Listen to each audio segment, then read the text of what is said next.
అమ్మవారి యొక్క అనుగ్రహమే మన జీవితాన్ని దిద్దుతుంది. దేని ద్వారా? ఈ చేతులలో ఉన్న ఆయుధముల ద్వారా. అసలు ముందు ఆ చేతులు కనపడి, చేతులలో ఉన్న ఆయుధములు కనపడి, ఆ ఆయుధముల యొక్క విశేషం మనసులో నిలబడి దానివల్ల జీవితంలో ఒక మార్పు వస్తే తప్ప అసలు అమ్మవారి యొక్క కబరీబంధ దర్శనము కాదు. తల దగ్గరికి వెళ్ళడం కుదరదు. అందుకే ముందు కాంతి, చేతులు, ఆయుధాలు, మళ్ళీ కాంతి, అప్పుడు కబరీబంధం. ఎందుకో తెలుసా? కబరీబంధం బాహ్యంలో చూపించడం కుదరదు. అసలు నేను అన్న మాట మీరు బాగా పట్టుకోవాల్సిమా. చేతిలో ఉన్న ఆయుధాలు అన్నాను అనుకోండి, నేను చూపించగలను. ఇదిగో చిత్తరు, ఇదిగో అమ్మవారి చేతులు, ఇదిగో ఆయుధాలు చూపించగలను. కబరీబంధం చూపించండి అన్నారు అనుకోండి, అంటే జుట్టు ముడి, నా వల్ల కాదు. ఎందుకంటే కరచరణాదులతో ఉన్న మూర్తి వెనక్కి వెళ్ళి పూజ చేయకూడదు. రెండు, అమ్మవారి కబరీబంధం కిరీటం లోపలికి ఉంటుంది, అందుకని అసలు కనపడదు. కానీ ఈ 4 ఆయుధముల యొక్క అనుగ్రహాన్ని ఎవరు పొందాడో, అమ్మవారి చేతుల యొక్క అనుగ్రహాన్ని ఎవరు పొందాడో వాడికి కబరీబంధ దర్శనము అయిపోతుంది ధ్యానమునందు. ఎందుకని అంటే కబరీబంధ దర్శనము కంటితో చూసేది కాదు, అంతకన్నా ముందు ముక్కుతో అనుభవించేది. ఎందుకంటే ఆవిడ కేశపాశములకు సహజమైన సువాసనలుంటాయి. ఆ సువాసనలున్న కారణము చేత ధ్యానమునందు కూర్చుని ఆ నిష్టతో ఉన్నవాడికి ఆమె కబరీబంధ దర్శనమైనప్పుడు ఆ వెంట్రుకలలోంచి సువాసనలు వచ్చి తగులుతాయి. ఆవిడ శరీరం అంతా పద్మగంధము వెదజల్లుతూ ఉంటుంది. అందులో ఆమె యొక్క కబరీబంధం నుంచి దివ్యమైన పరిమళం వస్తుంటుంది. ఆ సహజమైనటువంటి సువాసనలు నాసాపుటములకు తగిలి లోనేత్రము చేత కబరీబంధ దర్శనం చేస్తాడు. అలా కానీ ఎవరికైనా కబరీబంధ దర్శనం అయిందనుకోండి, ఉత్తర క్షణంలో వారి అజ్ఞానము ధ్వంసమైపోతుంది. కేయూర హారోజ్వలాం అంటారు. ఉజ్వలాం అంటే ప్రకాశించుతున్నది. శంకర భగవత్పాదులు మీనాక్షి పరదేవత యొక్క స్థూల రూపాన్ని మనందరికీ కూడా దర్శింపచేసేటప్పుడు ఈ శ్లోకంలో మొదటి పాదంలో వాడినటువంటి 2 విశేషణాల్లోనూ కూడా అమ్మవారి యొక్క కాంతి సంబంధమైనటువంటి విషయాన్ని పరిచయం చేస్తున్నారు. ఆ విషయాన్ని మాట్లాడుతున్నారు. ఆ తల్లి కేయూర హారోజ్వలాం, అమ్మవారికి సంబంధించినటువంటి కేయూరములను, హారములను, వాటి యొక్క కాంతిని మనకి చెప్తున్నారు. నిన్నటి రోజున అసలు అమ్మవారి రూపం ఏమీ దర్శనం అవ్వలేదు. అమ్మవారి రూపం కన్నా ముందు అపారమైన ఆమె యొక్క ఎర్రని కాంతి, అది కూడా సహస్రకోటి సదృశాం, 1000 కోట్ల బాలసూర్య బింబములు ఏకకాలమునందు ఉదయిస్తే ఎంత దట్టమైన ఎర్రటి కాంతి ఏర్పడుతుందో అంత గొప్ప ఎర్రటి కాంతి ముందు కనపడింది అన్నారు. ఇప్పుడు కేయూర హారోజ్వలాం, కేయూరములు అంటే చేతులకు పెట్టుకునేటటువంటి బాహుపురులు. అగ్ని పురాణం ప్రకారం బాహుపురికి, అంగదానికి, కేయూరానికి పెద్ద తేడా ఏమి ఉండదు. భుజములకు పెట్టుకునేటటువంటి ఆభరణములు. హారోజ్వలాం అంటే మెడలో వేసుకునేటటువంటి హారములు. అనేకమైనటువంటి హారములను తల్లి మీనాక్షి వేసుకుంటుంది. మీనాక్షి వేసుకునేటటువంటి హారాలలో విశేషం ఏమి అంటే, శ్రీ మహావిష్ణువు వేసుకునేటటువంటి వైజయంతిమాల మెడలో వేసుకుంటే పాదములకు ఎలా తగులుతూ ఉంటుందో అలా మీనాక్షి పరదేవత వేసుకునేటటువంటి హారాలు కూడా మెడలో వేసుకుంటే పాదాల వరకు వేలాడుతూ ఉంటాయి. అంత గొప్ప హారములను అలంకరించుకుంటుంది. కారణం, ఆమె రాజ్య పరిపాలన చేసింది. అందుకని సహజంగా మహారాజ్ఞి, ఆ పైన భూమండలాన్ని ఏలింది ఆవిడ. ఇప్పుడు కేయూరములు అంటే బాహుపురులు, అంగదములు, వాటి యొక్క ప్రకాశాన్ని చెప్తున్నారు శంకరాచార్యుల వారు. ఇందులో మీరు ఒక్క విషయాన్ని కొంచెం జాగ్రత్తగా పట్టుకుంటే, లలితా సహస్రనామ స్తోత్రాన్ని పరిచయం చేసినప్పుడు కూడా వ్యాస భగవానుడు ఇదే పంథాన్ని అనుసరించాడు. అమ్మవారు చిదగ్నికుండ సంభూత దేవకార్య సముద్యత, ఆవిడ దేవకార్యమును తీర్చడం కోసమని చిదగ్నికుండంలోంచి ఆవిర్భవించినప్పుడు ఉద్యద్భాను సహస్రాభ, ఆమె సహస్ర సూర్యుల యొక్క కాంతితో ముందు కనపడింది. ముందు అమ్మవారు కనపడలేదు. అందున స్త్రీ సంబంధంగా అంటే స్త్రీగా అమ్మవారిని పరిచయం చేసినప్పుడు పరబ్రహ్మాన్ని పరిచయం చేసినప్పుడు తల దగ్గర నుంచి పాదముల వరకు చెప్తారు. అంటే ఆ కేశాది పాదాది పర్యంతము అంటారు. సాధారణంగా పాటించే పద్ధతి ఏమిటంటే పరబ్రహ్మాన్ని పురుష స్వరూపంగా చెప్తే పాదాది కేశాది పర్యంతం చెప్తారు. అంటే పాదముల నుండి కేశముల వరకు తల వరకు చెప్తారు.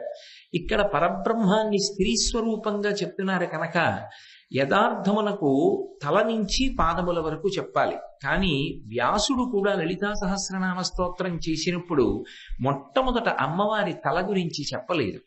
చెప్పకుండా ఉద్యద్భాను సహస్రాభ చతుర్బాహు సమన్విత, అప్పుడు చేతులలో ఉన్న ఆయుధాలు చెప్పారు. రాగస్వరూప పాశాఢ్య క్రోధాకార అంకుశోజ్వల మనోరూపీక్షుకోదండ పంచతన్మాత్ర శాయక. ఇప్పుడు మళ్ళీ కాంతి చెప్పారు. నిజారుణ ప్రభాపూర మధ్య బ్రహ్మాండ మండల, ఈ బ్రహ్మాండములనన్నింటినీ కప్పగలిగిన ఎర్రటి కాంతి మళ్ళీ చెప్పారు. అప్పుడు తల చెప్పారు. చంపకాశోక పున్నాగ సౌగంధిగల సత్కచ, చంపకము అశోకము పున్నాగము మొదలైనటువంటి అద్భుతమైన పుష్పముల చేత అలంకరింపబడినటువంటి కబరీ బంధము కలిగినటువంటి తల్లి అని అమ్మవారి యొక్క కేశపాశ దర్శనాన్ని, ఆ కబరీబంధ దర్శనాన్ని అప్పుడు చేయించారు. ఎందుకు అసలు అలా చేయడం?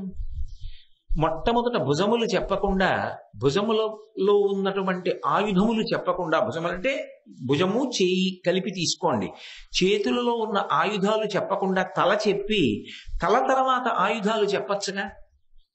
అంటే ఇక్కడ మీరు ఒక విషయాన్ని గమనించవలసి ఉంటుంది. ఆయుధానికి ఒక ప్రత్యేకమైన శక్తి ఉన్నదనుకోండి, అప్పుడు ఆయుధము అమ్మవారి కన్నా భిన్నంగా స్వతంత్రంగా కొంత శక్తిని కలిగి ఉన్నది అని నిర్ధారించవలసి ఉంటుంది. నేను చేత్తో కర్ర పట్టుకున్నాను అనుకోండి, ఇప్పుడు కర్ర పెట్టి నేను కొట్టాను అంటే కర్రకి స్వతంత్రంగా కొట్టేటటువంటి శక్తి లేదు. కర్రలోకి నాలో ఉన్న శక్తి ప్రవేశించి ఆ కర్ర వేరొకరికి బాధ కలిగేటట్టుగా కొట్టింది. అది నా బలమే. కర్ర కొట్టింది అందరూ కోటేశ్వరరావు గారు కొట్టారండి అంటారు. అమ్మవారి చేతి ఆయుధాలు చెప్పి ఆ ఆయుధాలకి కొన్ని శక్తులున్నాయని చెప్పారు వ్యాసుల వారు. క్రోధాకార అంకుశోజ్వల మనోరూపేక్షుకోదండ పంచతన్మాత్రశాయక. మొదటిది రాగస్వరూప పాశాఢ్య. ఈ 4 ఆయుధములు కూడా, లేదా ఆవిడ పట్టుకున్న ఈ 4 విశేషముల యందు కూడా 4 విశేష శక్తులు ఉన్నాయి. ఒకటి రాగస్వరూపమైనటువంటి పాశము, ఒకటి క్రోధస్వరూపమైనటువంటి అంకుశం. ఉజ్వల అన్నమాట వ్యాసుల వారు వాడారు లలితా సహస్రనామ స్తోత్రంలో. క్రోధాకారంకుశోజ్వల మనోరూపేక్షు కోదండ, మనోరూపమైనటువంటి ఇక్షుదండము అంటే చెరుకుతో చేయబడినటువంటి ధనస్సు, ఇక్షుధనస్సు. కాబట్టి మనోరూపేక్షు కోదండ పంచతన్మాత్ర సాయక. 5 పువ్వులు ఒక చేతిలో పట్టుకుంది. అవి పంచతన్మాత్రలైనటువంటి శబ్ద స్పర్శ రసరూప గంధములకు ప్రతీకలు. ఇప్పుడు అందులో క్రోధాకారాంకుశోజ్వల, ఉదాహరణకి నేను అమ్మవారి చేతిలో ఒక చేతిలో పట్టుకున్నటువంటి ఆయుధం అంకుశం. ఆ అంకుశం గుత్త జ్వల ప్రకాశిస్తోంది పైకి. ఇప్పుడు ఆ అంకుశం గురించి ఎందుకు చెప్పినట్టు వ్యాసుల వారు అంటే, ఆ అంకుశం ఒక విశేషాన్ని కలిగి ఉంటుంది. లోకంలో అన్నిటికన్నా భౌతికంగా పెద్ద జంతువేది అంటే ఏనుగు. ఎంత పెద్దదో జంతువు చెప్పవలసి వచ్చిందనుకోండి, ఏనుగంత అంటాం. ఏనుగంత బలం అండి ఆయనకి, ఏనుగంత ఉన్నారండి ఆయన అంటాం. అంటే అంత పెద్దది అని. మనిషికి వచ్చేటటువంటి కోపము యొక్క స్థాయి ఎంత ఉంటుంది అంటే దాని యొక్క స్థితిని చెప్పడం ఎవరికి కుదరదు. కోపము అన్నాను అనుకోండి కొంత అదుపులో ఉంటుంది. క్రోధము అన్నాను అనుకోండి అది అదుపు తప్పిపోయిందనమాట. ఇంకా అదుపు తప్పిపోయినటువంటి కోపాన్ని క్రోధం అంటారు. అప్పుడు ఆ క్రోధం ఎంతగా వశం చేసేసుకుంటుంది ఆ క్రోధం వచ్చిన వాడిని అంటే చెప్పడం కుదరదు. అందుకే ఏనుగుని నియంత్రించడానికి ఏది వాడతారు అంటే అంకుశాన్ని వాడతారు. ఆ అంకుశం పట్టుకుని మావటి ఏనుగు తల మీద పొడిచాడు అనుకోండి, దానికి విశేషమైన బాధ కలుగుతుంది. అబ్బా మళ్ళీ పొడుస్తాడేమోనని అది వశవర్తి అవుతుంది, మావటికి లొంగిపోతుంది ఆ అంకుశం చూస్తే. అలాగే క్రోధము ఎవరికి తరచుగా వస్తుందో అది వాళ్ళనే బాధ పెడుతుంది. ఎందుకంటే నాకొచ్చిన క్రోధం అవతల వారిని బాధ పెడుతుంది అని నిర్ధారించడం కుదరదు. ఎందుకని కుదరదు అంటే, నేను ఎవరో ఒక వ్యక్తిని పట్టుకుని అతని మీద ఉన్న క్రోధంతో 1 గంట సేపు నింద చేశాననుకోండి. ఇప్పుడు ఆ వ్యక్తి అన్నీ విని చిరునవ్వు నవ్వి, ఆయన క్రోధము చేత ఆవేశింపబడ్డాడు, ఒళ్ళు తెలియక మాట్లాడుతున్నాడు అని ఓ చిన్న నవ్వు నవ్వి, అంత క్రోధానికి వశపడిన వాడు అలా కాకపోతే ఇంకెలా మాట్లాడతాడు, కాబట్టి దాన్ని పట్టించుకోవలసిన అవసరం లేదు అని వెళ్ళిపోయాడు అనుకోండి. ఇప్పుడు ఆ క్రోధం అవతల వాడిని ఏమైనా చేసిందా? కానీ ఆయన పట్టించుకోకుండా నవ్వుతూ వెళ్ళిపోయాడు అనుకోండి, నా క్రోధం ఇంకా ఎక్కువైపోతుంది, ఊగిపోతాను నేను. తన కోపమే తన శత్రువు, తన శాంతమే తనకు రక్షదయ చుట్టంబౌ, తన సంతోషమే స్వర్గము అని చిన్నతనంలో నేర్చుకోము పద్యం. కాబట్టి తన కోపమే తన శత్రువు, ఊగిపోతాం. ఎవరి కోపాన్ని వారు నియంత్రించుకోవాలి. కోపాన్ని నియంత్రించుకోవడానికి మార్గం ఏమిటి? ఒకటి, కోపాన్ని పరిశీలనం చేయడం రావాలి. అసలు ఈ కోపం ఎక్కడి నుంచి వస్తోంది అంటే దానికి రావడానికి ఓ చిరునామా లేదు. ఏదో నేను ఈ ప్రవచనానికి వచ్చానంటే ఇంటి నుంచి బయలుదేరి వచ్చానండి అని చెప్పాలి. కోపం వచ్చిందంటే ఇక్కడి నుంచే పైకి వస్తుంది. కామక్రోధస్య లోభస్య దేహే తిష్టంతి తస్కరాః జ్ఞానరత్నాపహారాయ తస్మాత్ జాగ్రత్త జాగ్రత్త. ఇప్పుడు ఇక్కడి నుంచే పైకి వస్తుంది కోపం. అవకాశం కోసం వెతుక్కుంటుంటుంది. ఎప్పుడు పైకొచ్చి వీడిని రాక్షసుణ్ణి చేద్దామా అని లోపల కూర్చుంటుంది. అవకాశం దొరికిందా పైకి వస్తుంది. ఇందులో గమ్మత్తు ఏమిటంటే, ఇది రాగమునకు అక్క. రాగము క్రోధము కలిసి జీవనం చేస్తూ ఉంటాయి. ఎందుకని అంటే, మీకు తేలికగా అర్థం అవ్వాలి అంటే, నాకు ఒకరి మీద అపారమైనటువంటి ప్రేమ ఉందనుకోండి, అది రాగము. వాళ్ళ మీద నాకు అపారమైన ప్రేమ. ఇప్పుడు ఆ ప్రేమ వలన ఏమవుతుందంటే, అంత రాగం ఉంది కదూ, వాళ్ళ మీద నాకు అంత ప్రీతి ఉంది కదూ, ఇప్పుడు ఏ కారణం చేతనైనా వాళ్ళు నాకు దూరం జరిగిపోతున్నారేమో అన్న భావన వచ్చిందనుకోండి, క్రోధం వస్తుంది. నాకు ఒక వస్తువు మీద ప్రేమ ఉందనుకోండి, ఆ వస్తువు నాకు లభించిందనుకోండి, తృప్తి ఉంటుంది, అనుభవం ఉంటుంది, భోగం ఉంటుంది. ఆ వస్తువు లభించలేదనుకోండి, దానికి ఎవరినో ఒకళ్ళని కారణంగా వెతుక్కుంటాను నేను. నాకు ఒక మామిడి పండు కావాలి, ఆ మామిడి పండు దొరుకుతుంది ఇవాళ ఇక్కడ అనుకుని వచ్చాను, కానీ ఏమనుకోకండి ఆ మామిడి పండు లేదు అన్నారు. ఏమైంది అన్నాను. ఫలానా ఆయన వచ్చి నాకు మామిడి పండు కావాలండి అని అడిగాడు, ఏమనలేకపోయామండి అందుకు ఇచ్చేసామన్నారు. ఇప్పుడు ఆయన మీద నాకు కోపం వస్తుంది, మామిడి పండు పట్టుకుపోయాడని. అంటే ఎప్పుడైతే నా రాగము తీరలేదో, రాగము తీరలేదు కనుక క్రోధము పైకి లేస్తుంది. క్రోధము లేవలేదనుకోండి, రాగము తీరిందని గుర్తు, కోరిక తీరిందని గుర్తు. నాకు మామిడి పండు దొరికేసింది అనుకోండి, నాకు కోరిక తీరిపోయింది. ఇందులో విచిత్రం ఏమిటో తెలుసా? కోపం వచ్చినా కొంత తేజస్సు క్షయమైపోతుంది. రాగము చేత కోరిక తీరినా అంతకన్నా ఎక్కువ తేజస్సు క్షయమైపోతుంది. అందుకే 2 శత్రువులు అంటుంది శాస్త్రం. ఒకరు హితశత్రువు, ఒకరు అహిత శత్రువు. హితశత్రువు అంటే మన పక్కనే ఉండి ఎంతో ప్రేమగా తిరుగుతున్నట్టుగా ఉంటాడు, కానీ కొంప ముంచేస్తాడు. రెండో వాడు అహిత శత్రువు. తెలిసిపోతాడు మనకి శత్రుత్వంతో ఉన్నాడు అని చెప్పి తెలిసిపోతాడు.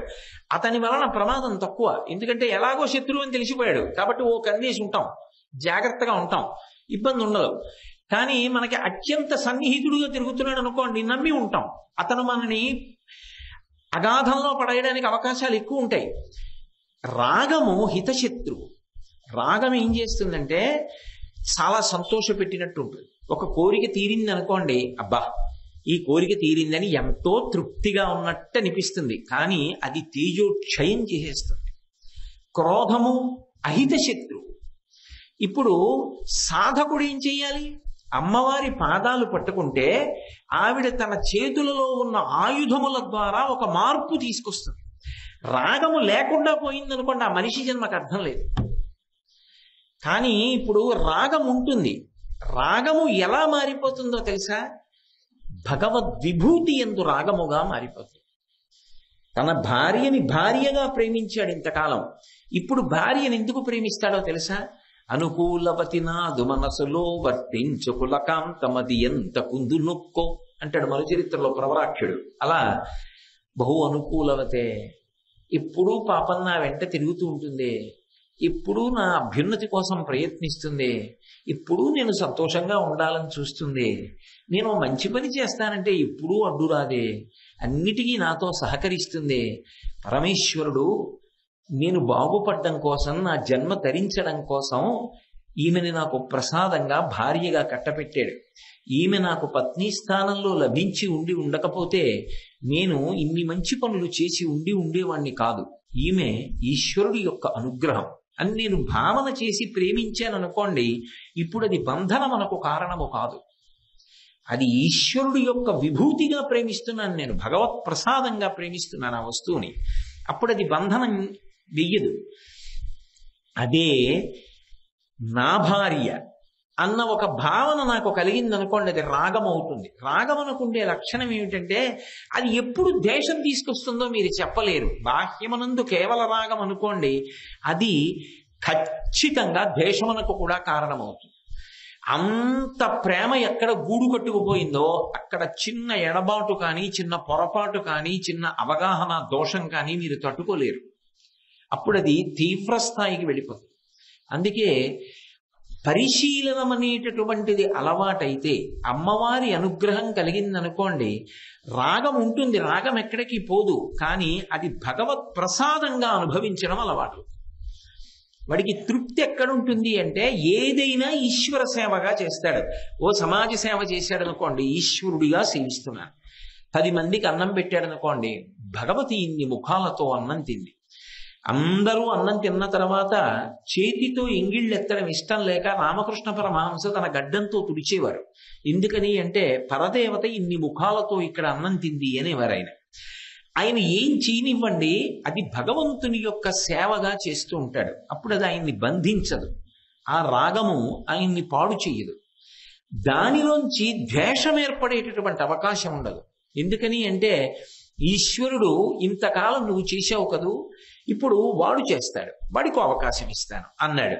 కాబట్టి ఈశ్వరుడు ఇప్పుడు నన్ను ఏం చేశాడు, అంతకన్నా పై స్థాయిలో కూర్చుని ఇంకా దగ్గరగా జరగడానికి ఇంకో అవకాశం ఇచ్చాడు అని సంతోషిస్తాడు తప్ప ద్వేషమునకు హేతువు కాదు. అదే మీరు అలా కాకుండా ఎంత మంచి పని అప్పచెప్పండి, మీరు ఆ పనికి ఉన్న పవిత్రత కన్నా అది రాగమునకు ద్వేషమునకు కారణమైపోతుంది.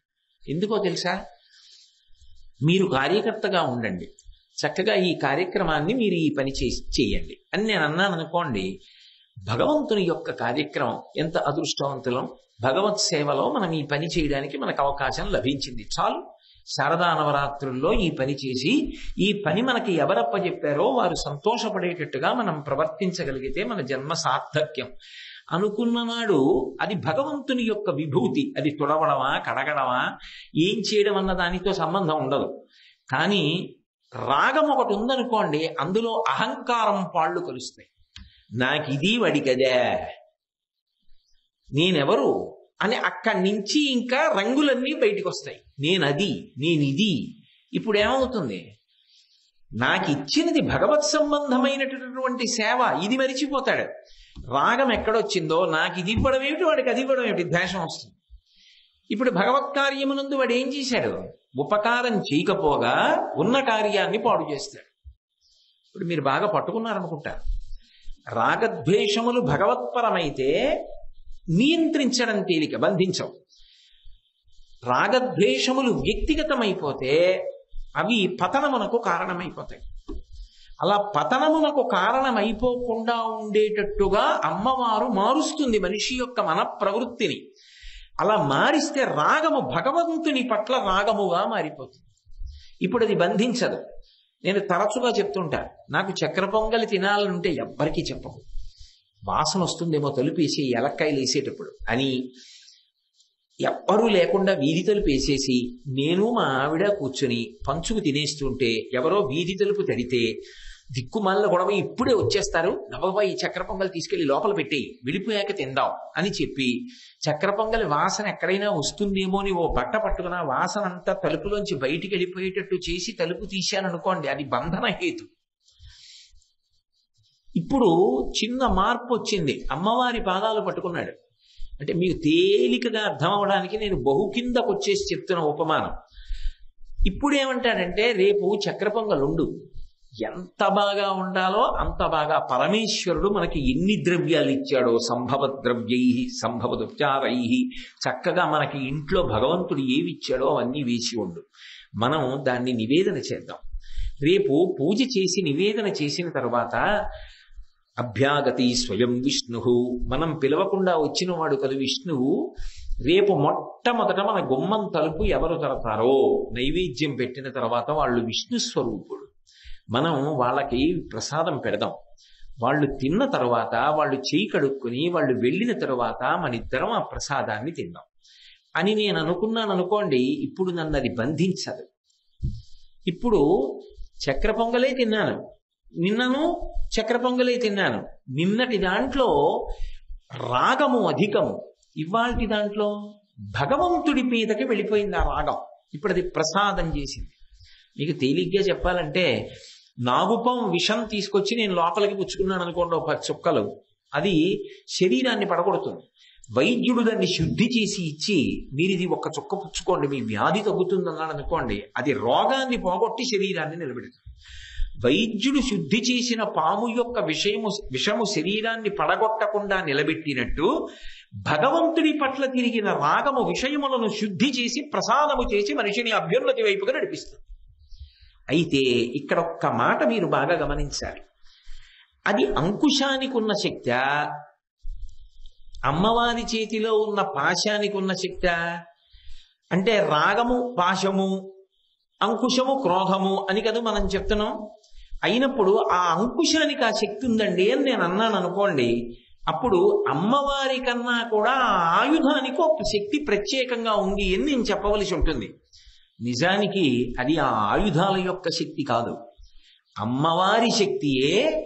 ఒక చేతిలో పాశంగా ఉన్నప్పుడు రాగాన్ని నియంత్రిస్తోంది, ఒక చేతిలో అంకుశంగా ఉన్నప్పుడు క్రోధాన్ని నియంత్రిస్తోంది, ఒక చేతిలో ఇక్షుదండంగా ఉన్నప్పుడు మనసుని నియంత్రిస్తోంది, ఒక చేతిలో 5 పుష్పములుగా ఉన్నప్పుడు పంచ తన్మాత్రలను నియంత్రిస్తోంది.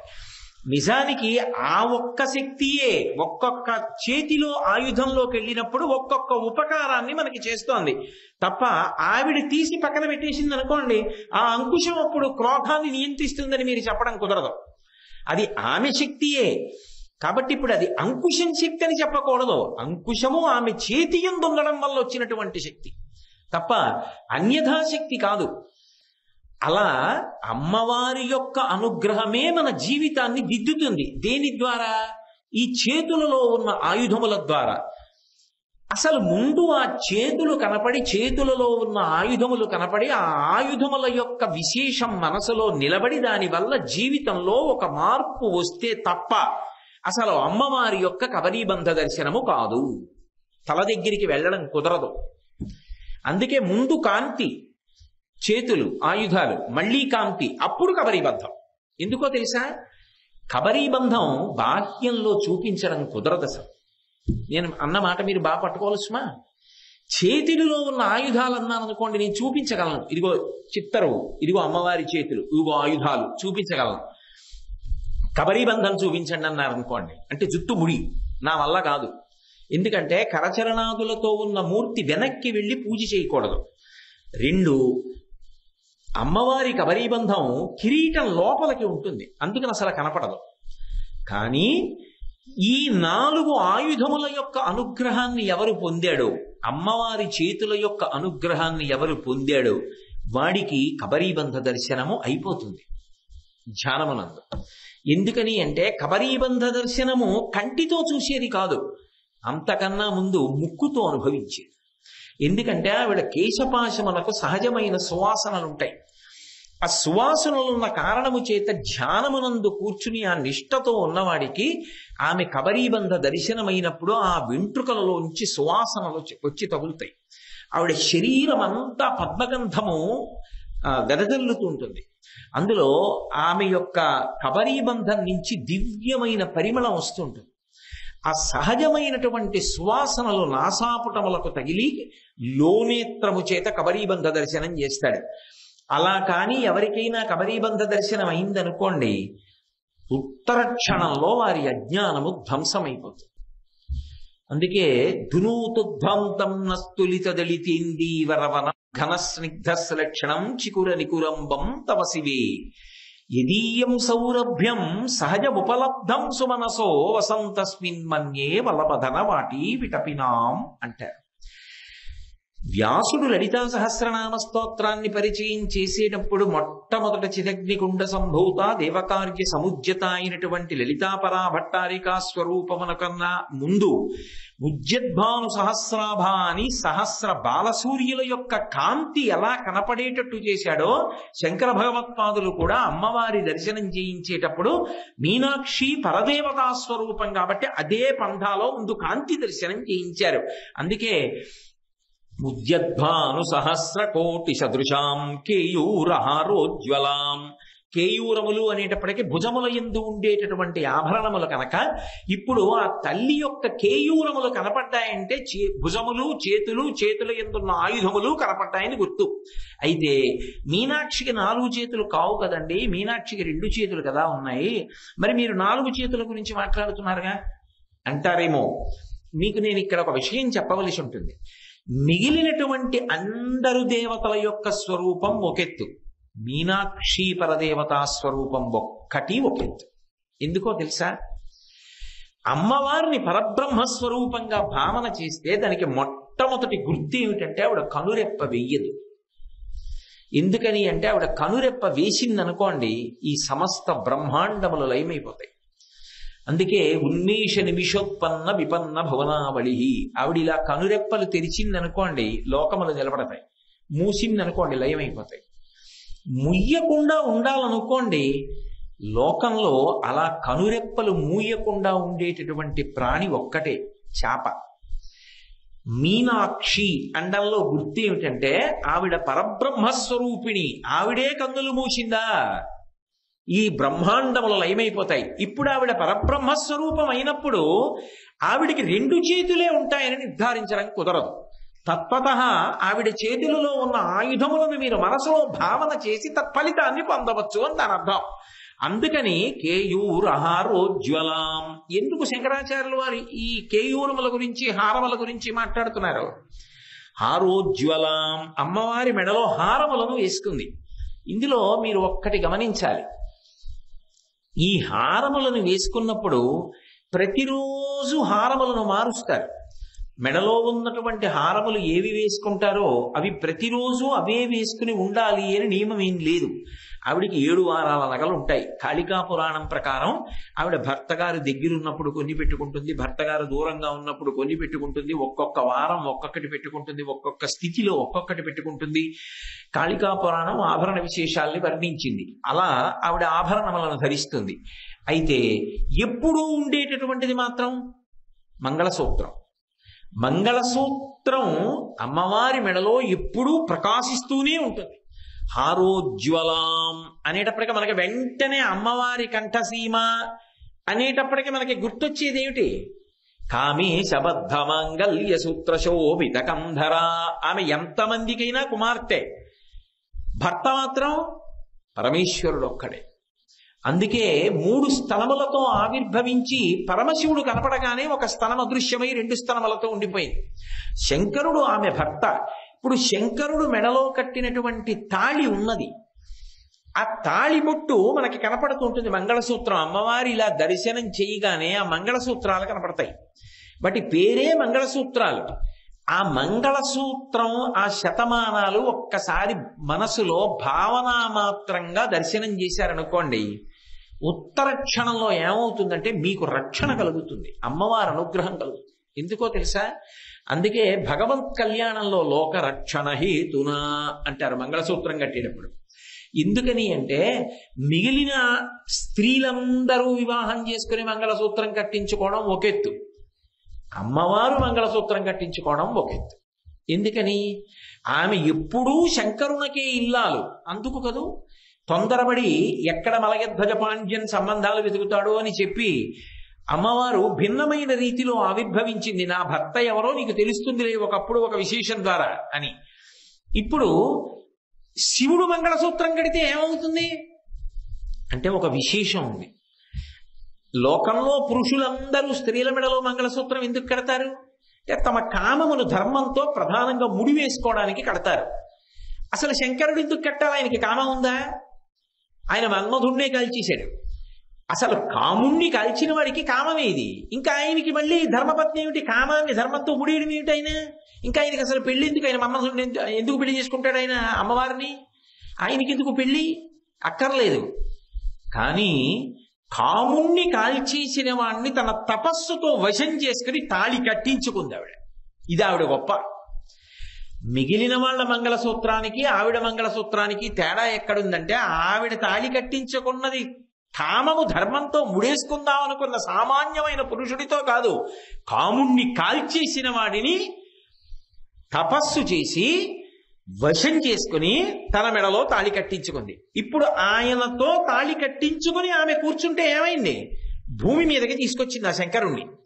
తీసుకొచ్చి తాను మీనాక్షి పరదేవతగా రాజ్య పరిపాలన చేస్తుంటే శంకరుడు పక్కన తనకి సహకరిస్తూ తనతో పాటు అలాగే భూమి మీద ఉండిపోయాడు.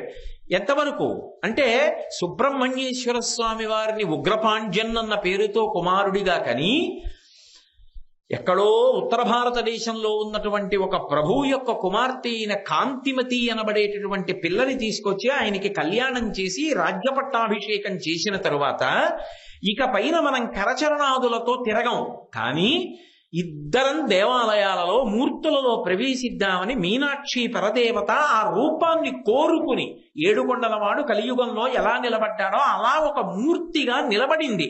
అది ప్రతిష్ఠ చేసిన మూర్తి కాదు, అది దేవతలు చేసిన మూర్తి కాదు, ఆవిడే అలా నిలబడింది. ఆ నిలబడడంలో చమత్కారం ఏమిటంటే మీనాక్షిగానే నిలబడింది. ఆ కళ్ళు అలాగే. అందుకే మిగిలిన మూర్తుల కన్నా కామాక్షి, ఆ మీనాక్షి కళ్ళు అంత సౌందర్యవంతం. బాగా కళ్ళు తెరిచి చూస్తుంటుంది భక్తుల్ని. అనుగ్రహప్రదాత అయి అలా నిలబడి చూస్తున్నటువంటి తల్లిగా తానే నిలబడిపోయింది దేవాలయంలో. అది శిల కాదు, మూర్తి కాదు, అమ్మవారే అలా నిలబడింది. అందుకే అంత భయభక్తులతో అంత జాగ్రత్తగా చేస్తారు. ఆమె చుట్టూ ఇచ్ఛాశక్తి, జ్ఞానశక్తి, క్రియాశక్తులు పరివేష్టించి ఉంటాయి. దేవాలయంలో ప్రవేశించి బయటికి వచ్చాకో లోపలికి వెళ్ళేటప్పుడో మీరు ప్రదక్షిణం చేస్తే ఇచ్ఛాశక్తి, జ్ఞానశక్తి, క్రియాశక్తి కనపడతాయి. అంతేకాదు అక్కడ అష్టశక్తి మంటపం అని 8 శక్తుల మంటపానికి మధ్యలో అమ్మవారు విరాజమానురాలై ఉంటుంది మీనాక్షి పరదేవత. అంత శక్తివంతమైన స్థానం. అంటే అందులో ప్రవేశించడానికే అసలు ఒక అర్హత చూస్తుంది. ఆవిడ అనుగ్రహమే అర్హత. ఆవిడ అనుగ్రహంతో ఆ దర్శనం ఇస్తుంది తప్ప అసలు ఆ ఆలయ ప్రవేశం చేసి ఆవిడ దర్శనం చేయడం అంటే జీవితంలో ఒక పెద్ద సౌభాగ్యం. ఇప్పుడు అలా తీసుకొచ్చింది కాబట్టి ఏమైంది? బాహ్యంలో రక్షణ కలిగింది.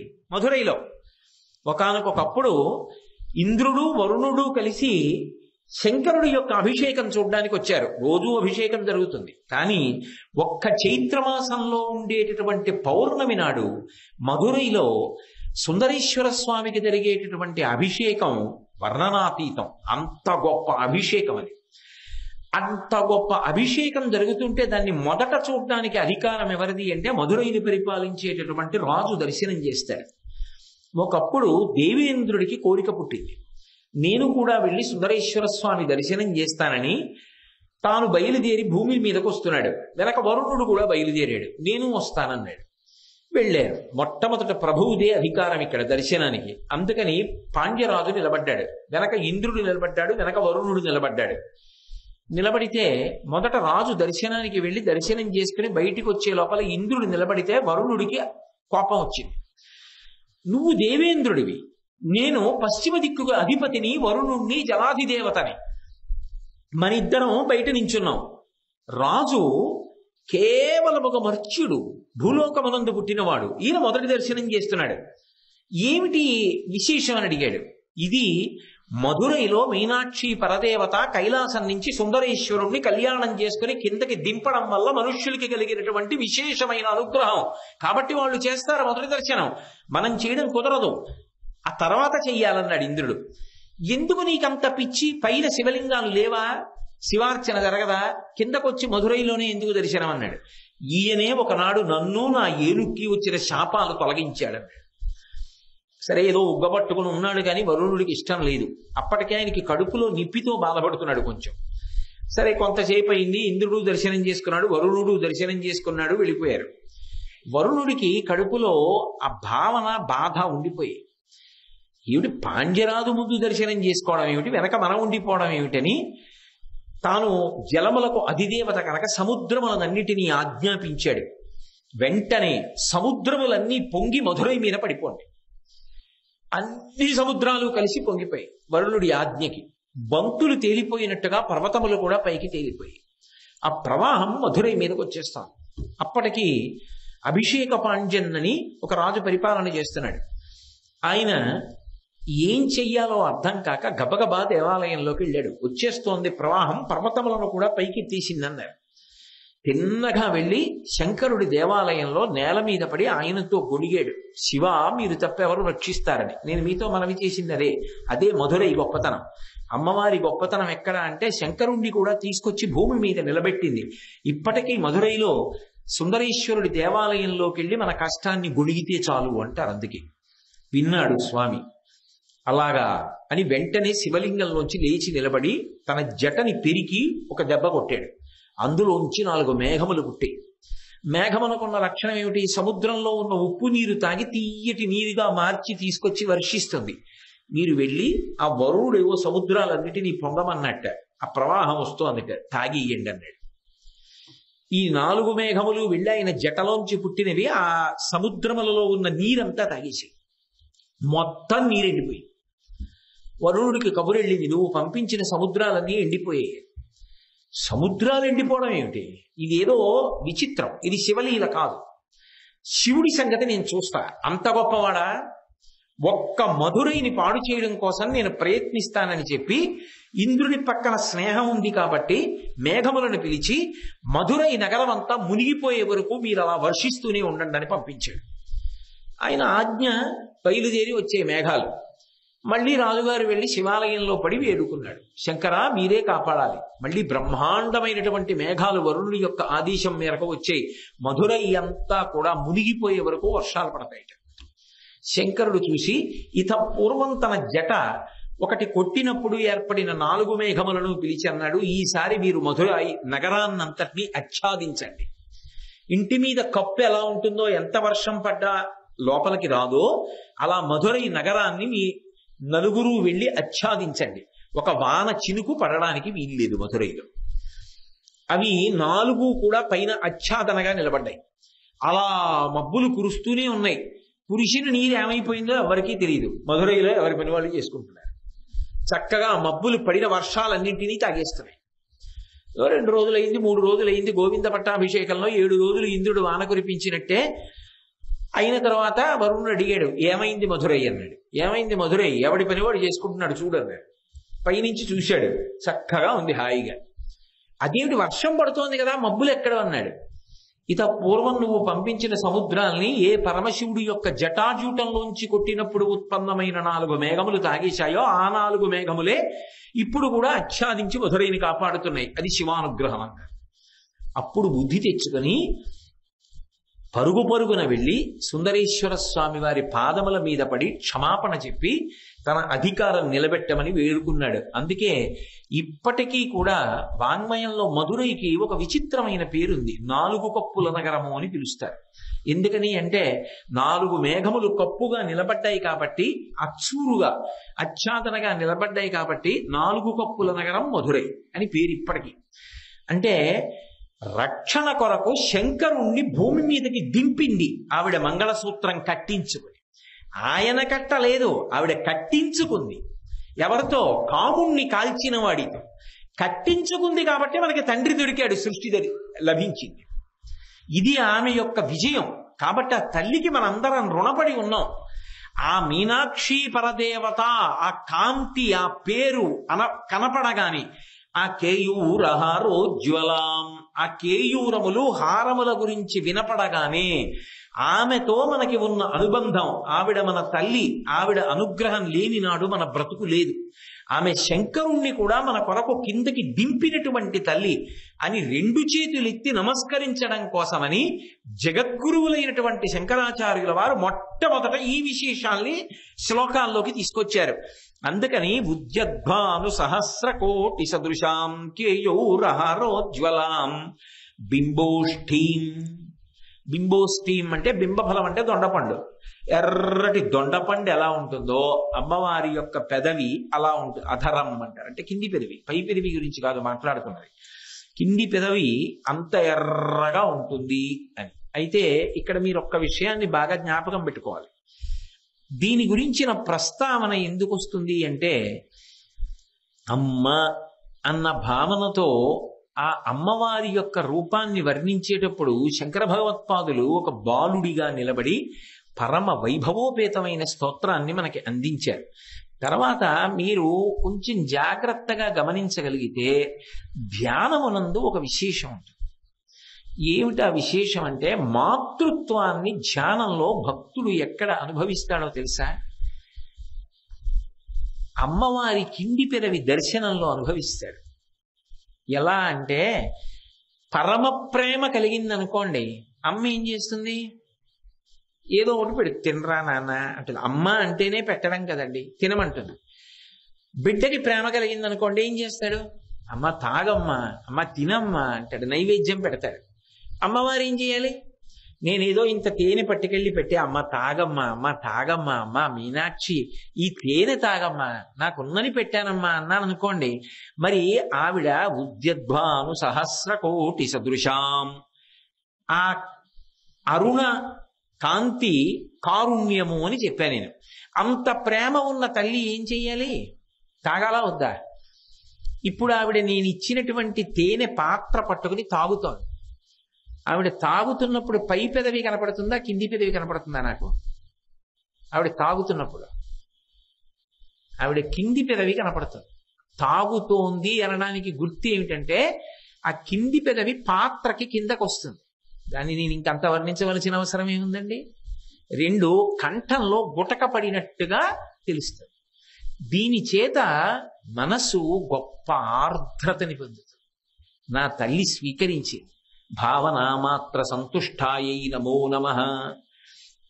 ఆ భావనలో అమ్మవారు తాగారు.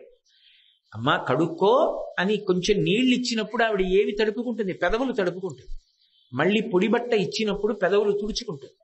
అది ధ్యానమునందు ఒక యోగి అనుభవించేటటువంటి ఒక అద్భుతమైనటువంటి స్థితికి పరాకాష్ట. అయితే ఇందులో ఒక విశేషం, అసలు నిజంగా మూకశంకరులకి కామాక్షి పరదేవత నిలబడి, తత్వత కామాక్షి ఒకటి, మీనాక్షి ఒకటి, విశాలాక్షి ఒకటి, అన్నపూర్ణ ఒకటి కాదుగా.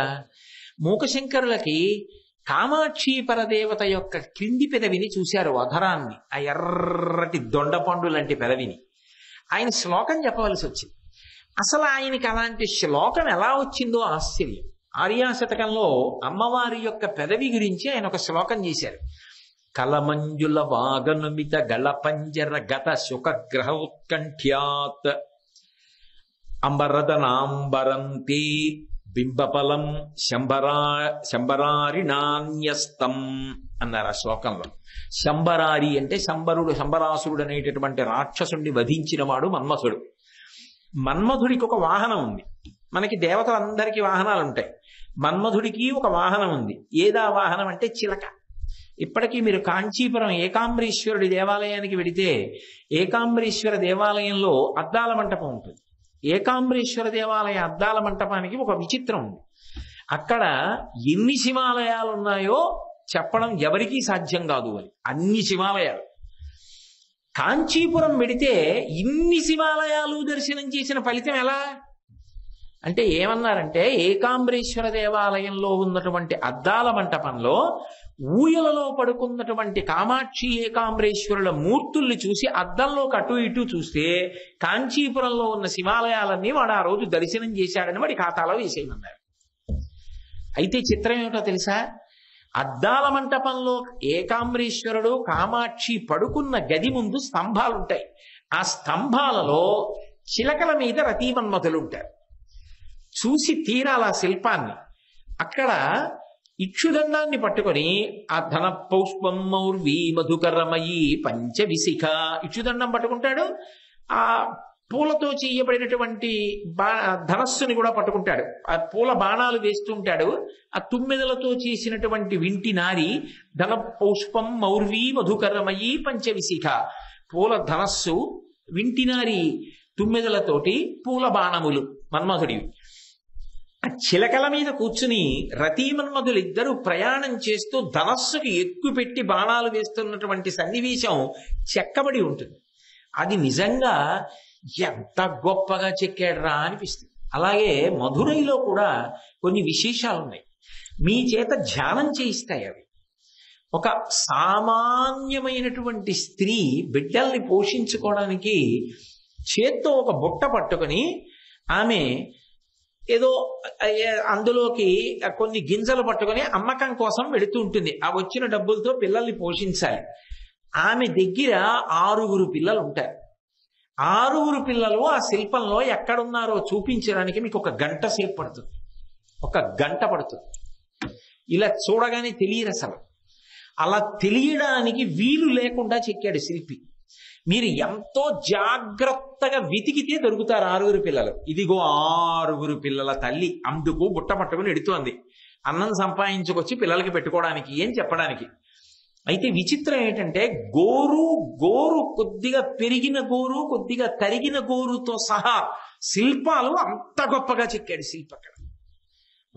మధురై అంతే. ఇంకా ఆ మధురై ఒక శిల్పం చూడడానికి 1 గంట సేపు పడుతుంది.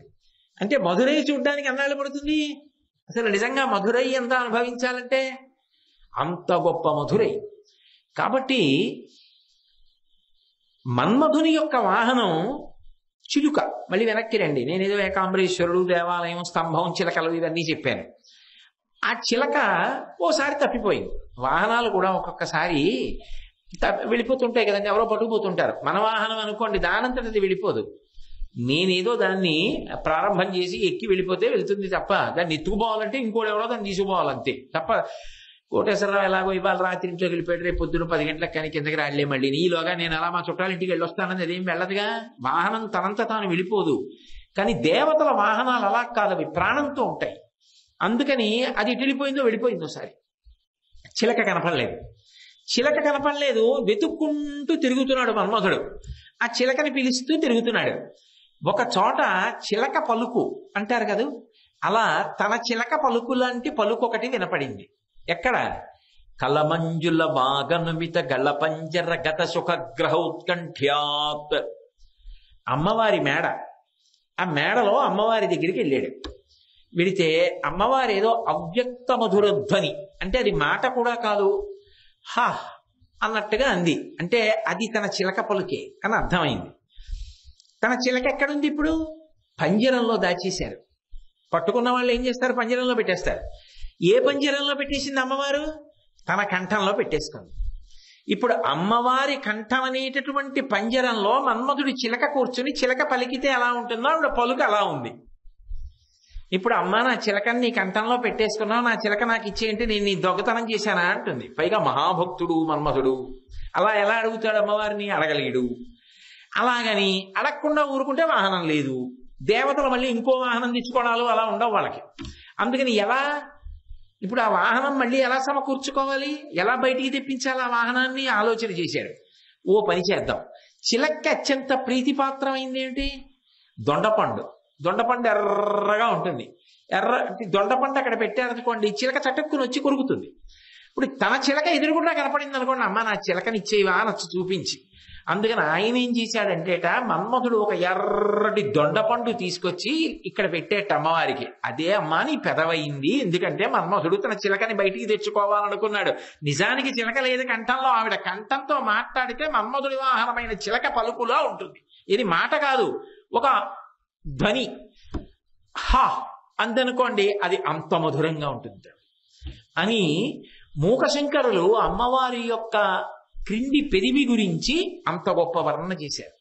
కాబట్టి బింబోష్ఠీం, అసలు రహస్యం ఏమిటంటే ఆవిడ యొక్క పెదవిని దర్శనం చెయ్యడము అంటే అది వాక్కులకు స్థానం. ఆ తల్లి యొక్క అనుగ్రహ విశేషంగా సరస్వతీ కటాక్షాన్ని పొందడం. 2 యోగి తాను ఏ పదార్థాన్ని పరదేవతకి ఇచ్చాడో పరదేవత దాన్ని స్వీకరిస్తూ ఉండగా పాత్ర చేత ముక్కు అవి కప్పబడిన నిజానికి కింది పెదివి మాత్రమే దర్శనము. అది యోగి బిడ్డడై రమించేటటువంటి సన్నివేశం. కాబట్టి బింబోష్ఠీం స్మిత దంత పంక్తి రుచిరాం, ఎంత పొదుపుగా వాడతారో. అందుకే శంకరాచార్యుల వారి గురించి ఓ మాట చెప్తారు పెద్దలు, అత్యంత పొదుపరి అయిన ఇల్లాలు ఈ నెలలో జీతం చాలా తగ్గిపోయిందే, చాలా తక్కువ జీతం, అవి ఇవి ఎక్కువ కూరలు అవి అడక్కో, ఏదో జాగ్రత్తగా సరిపెట్టు అంటే వంకాయలు పట్టరండి పొట్లకాయలు పట్టరండి అని అనకుండా, కానీ ఏదో ఒకరోజు పాటోళీ చేసి ఒకరోజు పచ్చి పులుసు చేసి రోజూ తిన్న పదార్థాల కన్నా రుచిగా ఉన్నాయా అన్నట్టుగా తక్కువ ద్రవ్యంతో అత్యంత పొదుపరితనంతో భర్తని తృప్తిపరచగలిగిన భార్య ఎలా ఉంటుందో శంకరాచార్యుల వారి అక్షరాలు వాడుకోవడం అంత పొదుపరితనంగా ఉంటుందంట. అంత భావస్ఫోరకంగా అంత అద్భుతంగా వాడతారైన పదాలని. అందుకే శంకరాచార్యుల వారి సాహిత్యంలో ఒక అక్షరం తీసి అక్షరాన్ని పెట్టడం కుదరదు అంటారు. స్మిత దంత పంక్తి రుచిరాం. స్మిత అంటే చిన్న నవ్వు నవ్వుతోంది ఆవిడ. ఆ చిన్న నవ్వు నవ్వినప్పుడు విచ్చుకోకుండా విచ్చుకున్నాయి పెదవులు. ఏదో పెదవులు బాగా విచ్చుకున్నాయి అనుకోండి, ఏదో వికటాట్టహాసం మహిషాసురుని సంహరించేటప్పుడు నవ్వినట్టు ఉంటుంది. అప్పుడు మనం ఎదురుకుండా నిలబడలేము, భయం వేస్తుంది. ఆవిడ అసలు నవ్వకుండా అని కూర్చుంది అనుకోండి, మహారాజ్ఞి తెల్లవారు లేస్తే కష్టాలు సుఖాలు ఆవిడికే చెప్పుకోవాలి మనం. అమ్మవారు ఏమిటో మూతి బిగించు కూర్చుంది, ఆవిడంత సరైనటువంటి స్థితిలో లేదేమో, ఇప్పుడు ఎందుకు లేదు ఆవిడ దగ్గరికి వెళ్ళడం అంటాం. అలా కాకుండా ఆవిడ పెద్ద నవ్వు నవ్వకుండా, అలాగని పెదవులు మూసుకుని కూర్చోకుండా, ఆ దంతముల పంక్తి కనపడకుండా ఆవిడ ఒక చిరునవ్వు నవ్వుతోంది అనుకోండి, అప్పుడు ఇది మంచి సమయం, అమ్మవారి దగ్గరికి వెళ్ళి మనం మంచి మాటలు 4 చెప్పుకుందాం, తల్లి మన ఆపద తీరుస్తుందని చెప్పి గబగబా భక్తులు పరిగెడతారు. అందుకనిట ఆవిడ నిలబడినప్పుడు ఎలా నిలబడిపోయిందంటే స్మిత దంత పంక్తి రుచిరాం. నిజంగా మీరు ఆ దర్శనం చెయ్యాలి మధురైలో, అలాగే నిలబడింది ఆ తల్లి. స్మిత అంటే చిన్న చిరునవ్వు, అది పరిశుద్ధమైనటువంటి చిరునవ్వు. పెదవులు విచ్చుకోకుండా నవ్వితే దాని చేత ఇక్కడ బుగ్గల్లో చిన్న మార్పు వచ్చి చిన్న సొట్ట పడితే దాని వలన ముఖంలో ప్రసన్నత్వం అంతా కూడా ప్రతిబింబిస్తే దాన్ని స్మిత అంటారు. చిన్న నవ్వు నవ్వింది అని. ఆ చిన్న నవ్వు వెనక శుద్ధత్వము మాతృత్వము అన్నిటినీ మించి మనం స్వాతంత్ర్యంతో అమ్మవారి దగ్గరికి వెళ్ళి అమ్మా నన్ను అనుగ్రహించవా అమ్మా, నన్ను కాపాడవా అమ్మా అని కష్టం చెప్పుకోవడానికి వీలుగా ఒక మహాసామ్రాజ్ఞి అలా నిలబడింది పరిపాలకురాలు. అది ఆమె యొక్క నవ్వుకున్నటువంటి సౌందర్యం, అది మీనాక్షి యొక్క నవ్వు. ఇందులో విశేషం ఏమిటంటే ఆ చిరునవ్వు నవ్వుతున్నటువంటి అమ్మవారి ముఖమండలాన్ని మనసులో మీరొక్కసారి దర్శనం చెయ్యగలిగారనుకోండి, అలా దర్శనం చేసినటువంటి ఉత్తర క్షణంలో మనసు ఎంత శాంతిని పొందుతుందో. 2, ఆవిడ అనుగ్రహమునకు పాత్రులవుతారు. 3వ విశేషం ఇంకొకటి ఉంటుంది. నిజానికి దాన్ని పోల్చడానికి ఇంకేం ఉండదు. దాన్ని పోల్చడానికి ఏం చేస్తారంటే అవకాశం ఇంకేమీ లేక రెండింటిని తీసుకుంటారు. పద్మంతో పోలుస్తారు, లేకపోతే పౌర్ణమి చంద్ర బింబాన్ని తీసుకుంటారు. తీసుకుని రెండిటితో పోలుస్తారు. నిజానికి లోకంలో ఒక విశేషం ఉంది. ధ్యానంలో చిరునవ్వు నవ్వుతున్నటువంటి అమ్మవారి ముఖమండల దర్శనం చేసేటటువంటి యోగి ఆ దర్శనానుభూతిని పొందినప్పుడు సువాసనలు పీల్చి ఆనందంతో తన్మయావస్థకి లోనైపోతాడు. ఎందుకని అంటే పద్మ ప్రభాభాసురాం అని శంకరాచార్యులు వారి అంటారు. ఆమె శరీరం అంతా పద్మ సుగంధం వస్తుంది. ఆ చిరునవ్వు నవ్వుతున్న ముఖమండలాన్ని దర్శనం చేయడానికి అలవాటు పడిపోవడం ఎలా ఉంటుంది అంటే నల్లమందుకు అలవాటు పడిపోయిన నెమలిలా ఉంటుంది. రామకృష్ణ పరమహంస మాటల్లో చెప్పాలంటే నెమలికి అంతకుముందు నల్లమందు అలవాటు లేదు. ఒక గడుసు వ్యక్తి ఏం చేశాడంటే ఒక రోజు ఉదయం 11 గంటలకి నెమలి అలా దగ్గరికి వస్తే ఓ నల్ల పోసంత నల్లమంది ఎట్టాడు. అది ఆ నల్లమందు తింది.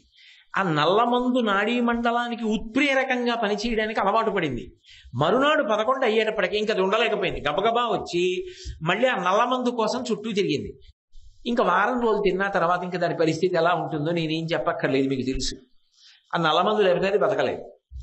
అలా అమ్మవారి యొక్క చిరునవ్వుతో కూడుకున్న ముఖమండల దర్శనం చెయ్యడానికి అలవాటు పడినటువంటి సాధకుడు అసలు అమ్మవారి ముఖమండలాన్ని అలా దర్శనం చెయ్యకుండా పూజ పూర్తి చెయ్యలేడు. ఆ దర్శనంలో ఆ పరదేవత యొక్క పరిపూర్ణమైనటువంటి అనుగ్రహానికి పాత్రుడవుతాడు. అన్నిటినీ మించి ఆ నవ్వు ఎంత శుద్ధంగా ఉంటుంది అంటే అసలు దాన్ని వర్ణించడానికి లోకంలో ఉపమానం లేదు. ఆ నవ్వు అనుభవించాలంటే ఆ మనసులో ధ్యానంలో ఆ నవ్వు, ఆ సౌందర్యం, ఆ కాంతి, ఆవిడ అనుగ్రహం, బిడ్డన్ని చూస్తున్నప్పుడు ఆవిడ నవ్వినటువంటి ఆ నవ్వులో ఉన్నటువంటి ఆనందం అది అనుభవించవలసిందే తప్ప అవ్యక్తం. ఆ నవ్వేదో ఆ వచ్చిన వాళ్ళని చూసి కృతకంగా నవ్విన నవ్వులాగో, ఏదో పలకరించడానికి నవ్విన నవ్వులాగో అలా ఉండదు. దాని యొక్క పవిత్రత, ఆ నవ్వు వెనక ఉన్న పవిత్రత చెప్పడానికి లోకమునందు అసలు ఉపమానము లేదు. అందుకే మూకశంకరులు మందస్మిత శతకం అని చేశారు. అమ్మవారి చిరునవ్వు కనపడింది ఆయనకి. అది ఎలా చూశారు ఆయన? అభిముఖంగా కాదు చూసింది. ఆయన ఇలా కూర్చున్నారు, కామాక్షి ఇలా నడుస్తోంది, ఆగి తాంబూలపు పిడచ పెట్టింది. ఆయన ఇలా పైకి చూశారు, ఆవిడ చిరునవ్వు కనపడిందో పక్క నుంచి. ఎంత పవిత్రంగా ఎంత శుద్ధంగా ఉంటుందో చెప్పారు ఆయన. పీయూషం కలుపీయతే సురజనైర్దుగ్ధాంబుధిర్మధ్యతే మాహేశైశ్చ జటాకలాపనిగళైః మందాకినీ సహ్యతే సీతాంశుర్పరిభూయతే చ తమసా తస్మాదనేతాదృశీ కామాక్షి స్మితమంజరీ తవ వచో వైదగ్ధ్యముల్లంఘతే అన్నారు. స్మితమంజరి, ఆయన కూడా స్మిత శబ్దం వేశారు. అది ఎంత గొప్పగా ఉంటుందంటేట చిరునవ్వు. అసలు ఆవిడ నవ్విన నవ్వుని లోకంలో ఇంకేదైనా పవిత్రమైన వస్తువుతో పోల్చవచ్చా అని ఆలోచించారు మూకశంకరులు. పీయూషం, అది అమృతంలా ఉంటుందా చిరునవ్వు అందామా? దాన్ని దేవతలందరూ తాగేశారు, రాహుకేతువు కూడా తాగేశారు. అంతమంది దేవతలు తాగేసిన అమృతం ఎంగిలైపోయింది. దానికి అమ్మవారి చిరునవ్వుకి పోలిక. అంత పవిత్రమైన చిరునవ్వుకి కుదరదమ్మా, అమృతం పనికిరాదు నీ చిరునవ్వుకి, తీసేశాను. మరేం చేస్తావు? సురజనైర్దుగ్ధాంబుధిర్మధ్యతే, పాల సముద్రంలా ఉంటుంది నీ చిరునవ్వు. పాల సముద్రం ఎంత తెల్లగా ఉంటుందో నీ నవ్వు అంత శుద్ధంగా ఉంటుంది, అంత పవిత్రంగా ఉంటుంది. అందాం అనుకున్నాను కానీ అమ్మా కుదరదు, అది వద్దులే. ఎందుకొద్దు అమ్మా? పాల సముద్రంలో మందర పర్వతం పడేశారమ్మా, విష్ణువు అడుగున పడుకుని మోశారమ్మా, దేవతలు దానవులు వాసుకుని తీసుకొచ్చి మందర పర్వతానికి చుట్టి తలా దాని తోక పట్టుకుని తిప్పారమ్మా. అది బాధ తట్టుకోలేక విషం విడిచిపెట్టిందమ్మా. ఈ పర్వతం తిరిగితే ఆ పాల సముద్రం చర్చస్ అని చప్పుడు చేస్తూ నురగల కక్కిందమ్మా. దేవతలు దానవులు పర్వతం పెట్టి పాము చుట్టి మధించినటువంటి ఒక సముద్రానికి నీ నవ్వుకి పోలిక. నీ నవ్వును అలా ఎవరైనా చిలకగలరా? కాబట్టి పాల సముద్రంతో నీ నవ్వుని ఎలా పోల్చను? కుదరదులే. పోన్లే, గంగంత గొప్పది అంటానమ్మా. ఎందుకంటే గంగ సకల పాపహారిణి. ఆ గంగని తలుచుకుంటే చాలు పాపాలు పోతాయి. కాబట్టి గంగతో పోలుస్తా నీ చిరునవ్వు. అమ్మ వద్దులే, పోల్చను. మళ్ళీ దానికేమైంది? మళ్ళీ గంగమ్మతో పోల్చడానికి ఏం అభ్యంతరం వచ్చింది నీకు? మాహేశైశ్చ జటాకలాపనిగళైః మందాకినీ సహ్యతే. ఆ గంగ ఒకప్పుడు ఆకాశంలోంచి కింద పడుతున్నప్పుడు పరమశివుడి వంక చూసి ఏమిటో పెద్ద జటాజూటం పెట్టి నించున్నాడు, నన్ను పట్టుకోగలను అనుకుంటున్నాడు, మనగాడు ఈడ్చేస్తాను పాతాళలోకానికని అహంకరిస్తే పరమశివుడు తన యొక్క జటాజూటంలో కట్టేస్తే ఎన్నాళ్ళైపోయినా కింద పడక అహంకారం పోయి అలా ఉండిపోయి. అంత అహంకారంతో పడిన గంగకి ఇంత పవిత్రమైన నీ చిరునవ్వుకి పోలిక. అందుకని గంగమ్మని కూడా చెప్పలేదు. మహేశైశ్చ జటాకలాపనిగళైః మందాకినీ సహ్యతే. కాబట్టి మరి ఏం చేస్తావు? సీతాంశుర్పరిభూయతే చ తమసా తస్మాదనేతాదృశీ. అమ్మా గుర్తొచ్చింది. చంద్రబింబం ఎలా ఉంటుందో అంత చల్లగా, అంత పవిత్రంగా, అంత అమృతం ఒలుగుతూ ఉంటుందమ్మా నీ చిరునవ్వు. అమ్మ వద్దులే, అది కూడా వద్దు. అదే మళ్ళీ చంద్రబింబానికి ఏమైంది? అంటే అమ్మ చంద్రుడు అంత గొప్పవాడు నిజమే కానీ అమ్మ పర్వదినాల్లో రాహువు కేతువు పట్టుకుంటారమ్మా, గ్రహణం వస్తుంది. రాహువు కేతువు పట్టుకునే చంద్రబింబం ఎక్కడా, నీ చిరునవ్వు ఎక్కడా, ఎలా పోల్చనమ్మా, వద్దులే. మరి ఏం చేస్తావైతే? కామాక్షి స్మిత మంజరి తవ వచో వైదగ్ధ్యముల్లంఘతే. అమ్మా నీ చిరునవ్వు ఒక ఉపమానం చెప్పడానికి ఈ సమస్త బ్రహ్మాండములలో వేరొక వస్తువు లేదు, దానికి అదే సాటి. అంటే అమ్మవారి చిరునవ్వు ఎంత శుద్ధంగా ఎంత పవిత్రంగా ఉంటుందో చెప్తారు. అందుకే ఎక్కడ అమ్మవారు చిరునవ్వు నవ్వినా వెంటనే ఒక విశేషణం వేస్తారు. అందుకే ఏదో తృణమంతరత కృత్వా ప్రత్యువాచ శుచిస్మిత అంటారు వాల్మీకి మహర్షి రామాయణంలో. ఆ మధ్యలో గడ్డి పరక పెట్టి మాట్లాడుతున్నటువంటి సీతమ్మ ఒక శుద్ధమైన నవ్వు నవ్వింది. ఎలా అంటే అదేదో అవతల వాళ్ళని పరిహాసం చేస్తున్నట్టు కాదు. బిడ్డన్ని చూసి తల్లి నవ్విన నవ్వు ఎంత పవిత్రంగా ఎంత శుద్ధంగా ఉంటుందో మీనాక్షి పరదేవత నవ్వేటటువంటి ఆ చిరునవ్వు అంత అందంగా ఉంటుంది. కాబట్టి దాని గురించి మూకశంకరులంతటి వారు నేను వర్ణించలేనమ్మా, ఉపమానం వేయలేనమ్మా అంటే శంకర భగవత్పాదులు గడుసుతనంగా 2 అక్షరాలు వేసి వదిలిపెట్టారు, స్మిత అన్నారు. నేనేం చేయాలి, ఇంతకన్నా ఇంకేం చెప్పను? కాబట్టి కొన్ని లోకంలో ఏమిటంటే ఒకసారి చూసి అనుభవించాలి. ఓసారి ఆ మీనాక్షి పరదేవత దేవాలయానికి వెళ్ళి మధురైలో ఆ అమ్మవారి యొక్క చిరునవ్వులను అనుభవించి ఆనందించాలంతే. మనుష్య జన్మ ఎత్తిన తరువాత మిగిలిన ప్రాణులు అనుభవించలేనివి, మనం అనుభవించవలసినవి కొన్ని ఉంటాయి. అవి అనుభవించడానికి ఏదొచ్చినా అంతకన్నా అన్యాయమైన విషయం లోకంలో ఇంకోటి ఉండదు. కాబట్టి మధురై వెళ్ళి జీవితంలో ఈ లోకానికి వచ్చి పరిపాలన చేసి తాను ఒక మూర్తిగా నిలబడింది తప్ప నిజానికి అది విగ్రహం కాదు. అటువంటి తల్లి రాత్రింబవళ్ళు చిరునవ్వు నవ్వుతూ నిలబడితే వెళ్ళి బిడ్డగా ఆ నవ్వును అనుభవించలేకపోయానంటే దానికి ఏ కారణం చెప్పినా అతుకుతుంది అని నేను మాత్రం అనుకోవట్లేదు. కాబట్టి స్మిత, కాబట్టి బింబోష్ఠీం స్మిత దంత పంక్తి రుచిరాం. విశేషం ఏమిటంటే శుద్ధ విద్యాంకురాకార ద్విజపంక్తి ద్వయోజ్వల అని వ్యాసుల వారు లలితా సహస్రనామ స్తోత్రంలో ఆవిడ చిన్న చిరునవ్వు నవ్వినప్పుట ఏదో అడ్డు పెట్టినటువంటి తెర పైకి ఇలా ఎత్తితే లోపల ఉన్న దంతపంక్తి కనపడినట్టుగా చిన్న చిరునవ్వు నవ్వినప్పుడు కనపడకుండా ఆ పై దంతముల వరుస కింది దంతముల వరుస కొద్దిగా కనపడ్డాయిట. కనపడితే అవి ఎలా కనపడ్డాయి? ఏదో దంతములలా కనపడలేదు, దంతముల కాంతి కనపడింది తెల్లగా. అది ఎలా? వెనక ఏదో తెల్లటి వస్తువు ఉందనుకోండి, ముందు ఎర్రటి వస్తువు ఉందనుకోండి, ఎర్రటి వస్తువులోంచి తెల్లటి వస్తువు కనపడడం తేలిక. లేత రంగులోంచి లేత రంగు కనపడదు, ముదురు రంగులోంచి లోపల ఉన్న తెలుపు రంగు బాగా కనపడుతుంది, లేత రంగు. పెదవులు ఎర్రగా అడ్డున్నాయి, కొద్దిగా విచ్చుకుంటే లోపల మల్లె మొగ్గల్లా తెల్లటి దంతపంక్తి ఉంది. ఇప్పుడు ఆ దంతపంక్తి యొక్క కాంతి కనపడుతోంది, అది దంతపంక్తి రుచిరాం. అసలు నిజానికి అవి దంతములు, కానీ యథార్థములకు అవి దంతములు కావు, అవి మాతృకావర్ణములు. సంస్కృత భాష అంతా కూడా ఏ అక్షరములలోంచి ఉత్పన్నమవుతుందో అవి 32 అక్షరములు. ఆ 32 అక్షరములు 16 అక్షరములు పై దంత పంక్తిగా 16 అక్షరములు కింద దంత పంక్తిగా ఉంటాయి అమ్మవారికి. అంటే శంకర భగవత్పాదుల యొక్క ప్రతిపాదన ఏమిటంటే ఈ చిరునవ్వు నవ్వుతున్నప్పుడు అమ్మవారి యొక్క పెదవులు విచ్చుకోకుండా విచ్చుకున్నప్పుడు లోపల ఉన్నటువంటి పై దంత పంక్తిలోని 16 దంతములు కింద పంక్తిలో ఉన్న 16 దంతముల యొక్క కాంతి కనపడినంత మాత్రము చేత ఆ వ్యక్తికి సరస్వతి కటాక్షము కలుగుతుంది. ఎందుకంటే అవి మాతృకావర్ణములు కనుక. ఆ తల్లి యొక్క చిరునవ్వుని అనుభవించినటువంటి వాడు ఈ లోకములో ఇది మాత్రమే పొందుతాడు అని నిర్ధారించడం సాహసం.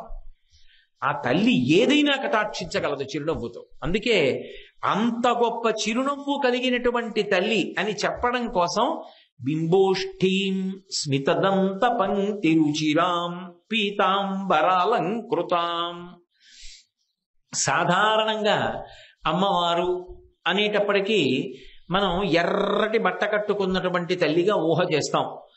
ఎందుకంటే అరుణారుణమైనటువంటి వస్తువు కట్టుకుని ఉంటుంది అని. రక్తాంబరాం రక్తవర్ణాం రక్తమాల్యాంబరధరాం అని ఎర్రటి మాలలు వేసుకుని ఎర్రటి బట్ట కట్టుకుని ఉంటుంది అని. కానీ ఇక్కడ శంకర భగవత్పాదులు పచ్చటి బట్ట కట్టుకున్నది అన్నారు. పచ్చటి బట్ట అన్న మాటకు అర్థం ఏమిటంటే అదొక రంగు, ఆ రంగు పట్ల ఆమెకి ప్రీతి ఉన్నది అని అర్థం కాదు. మనకి దేవతా స్వరూపాలు ధరించేటటువంటి బట్టల వెనక కూడా ఒక తత్వం ఉంటుంది. ఆ తత్వము లేకుండా ఉండదు. స్వామి హనుమ ఉన్నారనుకోండి, ఎప్పుడు తెల్లటి వస్త్రాలు కట్టుకుంటారు. వేష్టితార్జున వస్త్రం తం విద్యుత్ సంఘాత పింగళం అని. పరమశివుడు ఉన్నాడు అనుకోండి, తెల్లటి బట్ట కట్టుకుని ఉంటాడు. సరస్వతీదేవి ఉందనుకోండి, తెల్లటి బట్ట కట్టుకుంటాడు. విమలపటి కమలకుటి పుస్తక రుద్రాక్షస్త హస్తపుటి కామాక్షి పక్ష్మలాక్షి కలిత విపంచి విభాసి వైరించి అని. సాధారణంగా జ్ఞానాన్ని అనుగ్రహించేటటువంటి స్వరూపాలు అన్నీ తెల్లటి బట్ట కట్టుకుంటాయి. అసలు మీరు రక్షించమని అడగవలసిన అవసరం లేకుండా ఎవరిని చూసినంత మాత్రం చేత, ఎవరిని స్మరించినంత మాత్రం చేత, ఎవరి నామము ఉచ్చరించినంత మాత్రము చేత, ఎవరి స్తోత్రమును పలికినంత మాత్రము చేత, ఎవరి రూపాన్ని భావన చేసినంత మాత్రం చేత, ఎవరిని మనసులో స్మరించినంత మాత్రము చేత రక్షణ కలుగుతుందో, రక్షణ భావమును స్వీకరిస్తారో వారు పచ్చబట్ట కట్టుకుంటారు. అది శాస్త్రము యొక్క ప్రతిపాదన. అందుకే చూడండి, విష్ణువు పీతాంబరధరుడు.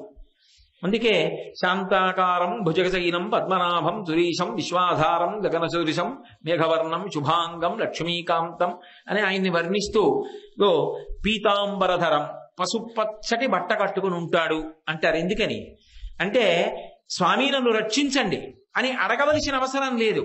రక్షించడము తన కర్తవ్యంగా ఎవరు నిలబడతాడో వాడు పీతాంబరం కట్టుకుంటాడు. మీరు అందుకే చూడండి, గజేంద్ర మోక్షణ ఘట్టంలో అసలు నన్ను వీళ్ళు రక్షించాలి అని పేరు చెప్పలేదు, రూపం చెప్పలేదు. గజేంద్రుడు ఏ పేరు చెప్పకుండా పిలిచాడు. 33 కోట్ల మంది దేవతలు లేచి నిలబడ్డారు. ఎవరం వెళ్ళాలి ఇప్పుడు? ఎవరిని పిలుస్తున్నాడు? తస్మై నమ పరీషాయ బ్రహ్మణేనంత శక్తయే అరూపయోరు రూపాయ నమ ఆశ్చర్యకర్మణే నమ శాంతాయ ఘోరాయ మూఢాయ గుణధర్మిణే నిర్విశేషాయ సామ్యాయ నమో జ్ఞానఘనాయ చ క్షేత్రజ్ఞాయ నమస్తుభ్యం మహాధ్యక్ష సాక్షిణే పురుషాయ ఆత్మమూలాయ మూల ప్రకృతయే నమః సోహం విశ్వసృజం విశ్వమవిశ్వం విశ్వవేదసం విశ్వాత్మానం పరం బ్రహ్మ ప్రణతోస్మి పరమం పదం యోగరంధిత కర్మాణో హృదియోగ విభావతే యోగినోయం ప్రపశ్యంతి యోగేశం తం నతోస్మృహం నమో నమస్తే కిల కారణాయ నిష్కారణాయ అద్భుత కారణాయ సర్వాగమన్నాయ మహార్ణవాయ నమోపవర్గాయ పరాయణాయ అన్నాడు. ఒక రూపం గాని, ఒక ఆభరణం గాని, ఒక పేరు గాని ఏమీ చెప్పలా. అదిగో ఆ పరబ్రహ్మం వచ్చి నన్ను కాపాడాలి. ఎవరిని పిలుస్తున్నాడు? అందరూ కూర్చున్నారు. ఆయన పేరు కానీ ఆయన వర్ణన కానీ ఏమీ లేకపోయినా విష్ణువు బయలుదేరారు. ఎక్కడి నుంచో అలవైకుంఠపురంబులో నగరిలో ఆమూల సౌదంబుదా ఫలమందార వనాంతరామృతర ప్రాతేందుకంతోపలోత్పల పర్యంకరమా వినోది యగువాపన్న ప్రసన్నుండు విహ్వల నాగేంద్రము పాహీ పాహీ ఎన కుయ్యాళించి సంరంభియై. ఎందుకు బయలుదేరాలి మరి ఆయన? అంటే స్థితికార శక్తి అంటారు. స్థితికారుడు అంటే ఎప్పుడూ రక్షణ చేసేటటువంటి కర్తవ్యాన్ని భుజాల మీద పెట్టుకున్నవాడు. ఆయనకి తప్పదు, ఆయన వెళ్ళాలి. అది ఎలా ఉంటుంది అంటే మీరు చూడండి, ఒరే పిల్ల పెళ్లి దగ్గరికి వచ్చేస్తోందిరా, ఆలస్యం చేస్తే ఇబ్బందిరా, నా మాట విను. 15 రోజులు 20 రోజులు ముందుగా మనం శుభలేఖలు వేసేస్తే ఆ వచ్చేవాళ్ళు తగిన ప్రయాణపు ఏర్పాట్లు చేసుకుంటారు. ఇంకా సమయం ఉంది కదా నాన్నగారండి, ఇంకా సమయం ఉంది కదా నాన్నగారండి అని కూర్చోకురా. మంచి రోజు విఘ్నేశ్వరుడు బియ్యం కట్టేశాంగా, నా మాట విను, ఈ శుభలేఖ పట్టుకెళ్ళి ఇచ్చేసి రారా ముద్రణాలయంలో అంటాడు కొడుకుని తండ్రి. నాన్నగారండి ఏదో మంచి విషయం చూస్తున్నానండి నేను, ఆ ఎదురుకుండా దూరదర్శనంలో వదిలిపెట్టేయండి నాన్నగారండి, రేపు వెళ్తాను నాన్నగారండి అంటాడు. వాడు కొడుకుని పిలిస్తే వెళ్ళలేదు, చిన్న కొడుకుని పిలిస్తే వెళ్ళలేదు, ఇంట్లో సేవకుడిని పిలిస్తే ఏదో పని ఉందన్నాడు వాడు వెళ్ళలేదు. అప్పుడు ఏం చేయాలి? ఆయనే బయలుదేరాలి. ఎందుకని? అది ప్రధానం, అది ముఖ్యం. ఆ ముఖ్యమైన పనికి ఎవడు వెళ్ళనప్పుడు ఆయనే బయలుదేరుతాడు తప్ప వాడు చేయలేదని ఈయన చేయకుండా ఉండడానికి మాత్రం వీల్లేదు. వాళ్ళు ఎవరు చేయలేదండి, అందుకు శుభలేఖలు వేయలేదండి, మీకు ఆలస్యంగా వేసామంటే ఒప్పుకుంటారా? మా పెద్ద అబ్బాయి వెళ్ళలేదండి, మా చిన్న అబ్బాయి వెళ్ళలేదు, బుద్ధి ఉందా లేదా, వెళ్ళకపోతే నువ్వు వెళ్ళాలంట. ఇప్పుడు ఎక్కడ వస్తాం? ఎక్కడ దొరుకుతాయి? రమ్మంటే ప్రయాణపు ఏర్పాట్లు అంటారు. అలా స్థితికర్త లక్షణమేమి, స్థితికర్త కర్తవ్యమేమి అంటే ప్రధానంగా పచ్చటి బట్ట కట్టుకున్నాడు అంటే పరమమంగళప్రదుడు, ఎప్పుడూ కూడా మీ యొక్క రక్షణకి ఆయన హేతువై ఉన్నాడు అని గుర్తు. ఆ భగవంతుడికి స్త్రీ పురుష స్వరూపం ఉంటుందా? స్త్రీ పురుష నపుంసకమూర్తిను కాక కర్మ గుణభేద సరసత్ ప్రకాశి కాక వెనుక నందియుతానకు విభుతలంటూ అదే విష్ణువు స్త్రీ రూపాన్ని ధరించి నారాయణీ స్వరూపంతో మన యొక్క రక్షణ కర్తవ్యాన్ని తన భుజాల మీద పెట్టుకుంటే ఆ స్త్రీ స్వరూపమే మీనాక్షి పరదేవత. అందుకని పట్టుబట్ట కట్టుకుంది, పసుపచ్చటి పట్టుబట్ట. అది శంకరాచార్యుల వారి ప్రతిపాదన. ఆమెని స్మరించడం, ఈ పంచరత్నాలు చదువుకోవడం, ఒక్కసారి మనసులో ఆమె నామాన్ని చెప్పడం, ఆమె రూపాన్ని భావన చెయ్యడం, ఆమెని స్తోత్రం చెయ్యడం అన్ని ఉపద్రవముల నుండి మనల్ని రక్షించడానికి కారణమవుతుంది. కాబట్టి ఆ విషయం చెప్పడం కోసం ఆమె స్థితికార శక్తిగా నిలబడి సర్వకాలముల యందు భక్తుల యొక్క ఆపదని పోగొట్టగలిగినటువంటి పరమాద్భుతమైనటువంటి స్వరూపము సుమా. ఒకప్పుడు మధురై క్షేత్రంలో ఏమైందంటే, ఈ విశ్వాసమునకు చెందనటువంటి వారు కొందరు అమ్మవారి దేవాలయాన్ని అంతటినీ కూడా పడగొట్టేస్తాం, ఇదంతా కూడా ఏమిటి పెద్ద మీనాక్షి దేవాలయం ఏమిటి, ఈ హడావిడి ఏమిటి, జనం ఏమిటి, భక్తులు ఏమిటి, ఈ అలజడి ఏమిటి అని చెప్పి దేవాలయాన్ని పడగొట్టేయడానికి ఏర్పాట్లు చేశారు. చేసి మరునాడు ఉదయం వచ్చి ఆలయాన్ని పడగొట్టబోతున్నారు. వాళ్ళు మంచి అధికారంలో ఉన్నవాళ్ళు, సామాన్యులు వెళ్ళి అడ్డేం చెప్తారు, అందరూ ఏడుస్తూ నిలబడ్డారు. అయ్యో, ఇంత గొప్ప దేవత కైలాసం నుంచి పరమశివుణ్ణి తీసుకొచ్చింది, అటువంటి తల్లి దేవాలయం పడగొట్టేయడమా అని గుణపాలు ఎత్తి పొడవబోయారు. అంతే, గుణపం ఎత్తేటప్పటికి నెత్తురు కక్కుకుని ఎంతమంది వచ్చారో అంతమంది శరీరాలు వదిలిపెట్టేశారు. వాళ్ళు అమ్మ దేవాలయం నిలబడాలని కోరుకున్నారంతే, వాళ్ళేం దెబ్బలాటకెళ్ళలేదు. వెంటనే వాళ్ళ కోరికను అనుసరించి రక్షించుకుందా లేదా ఆవిడ. అది రక్షణ శక్తి. అలా ఎంతమందిని రక్షించింది అంటే దానికి అర్థం ఉండదు. ఇంకా ఎంతమంది చరిత్ర మీరు చెప్తారు?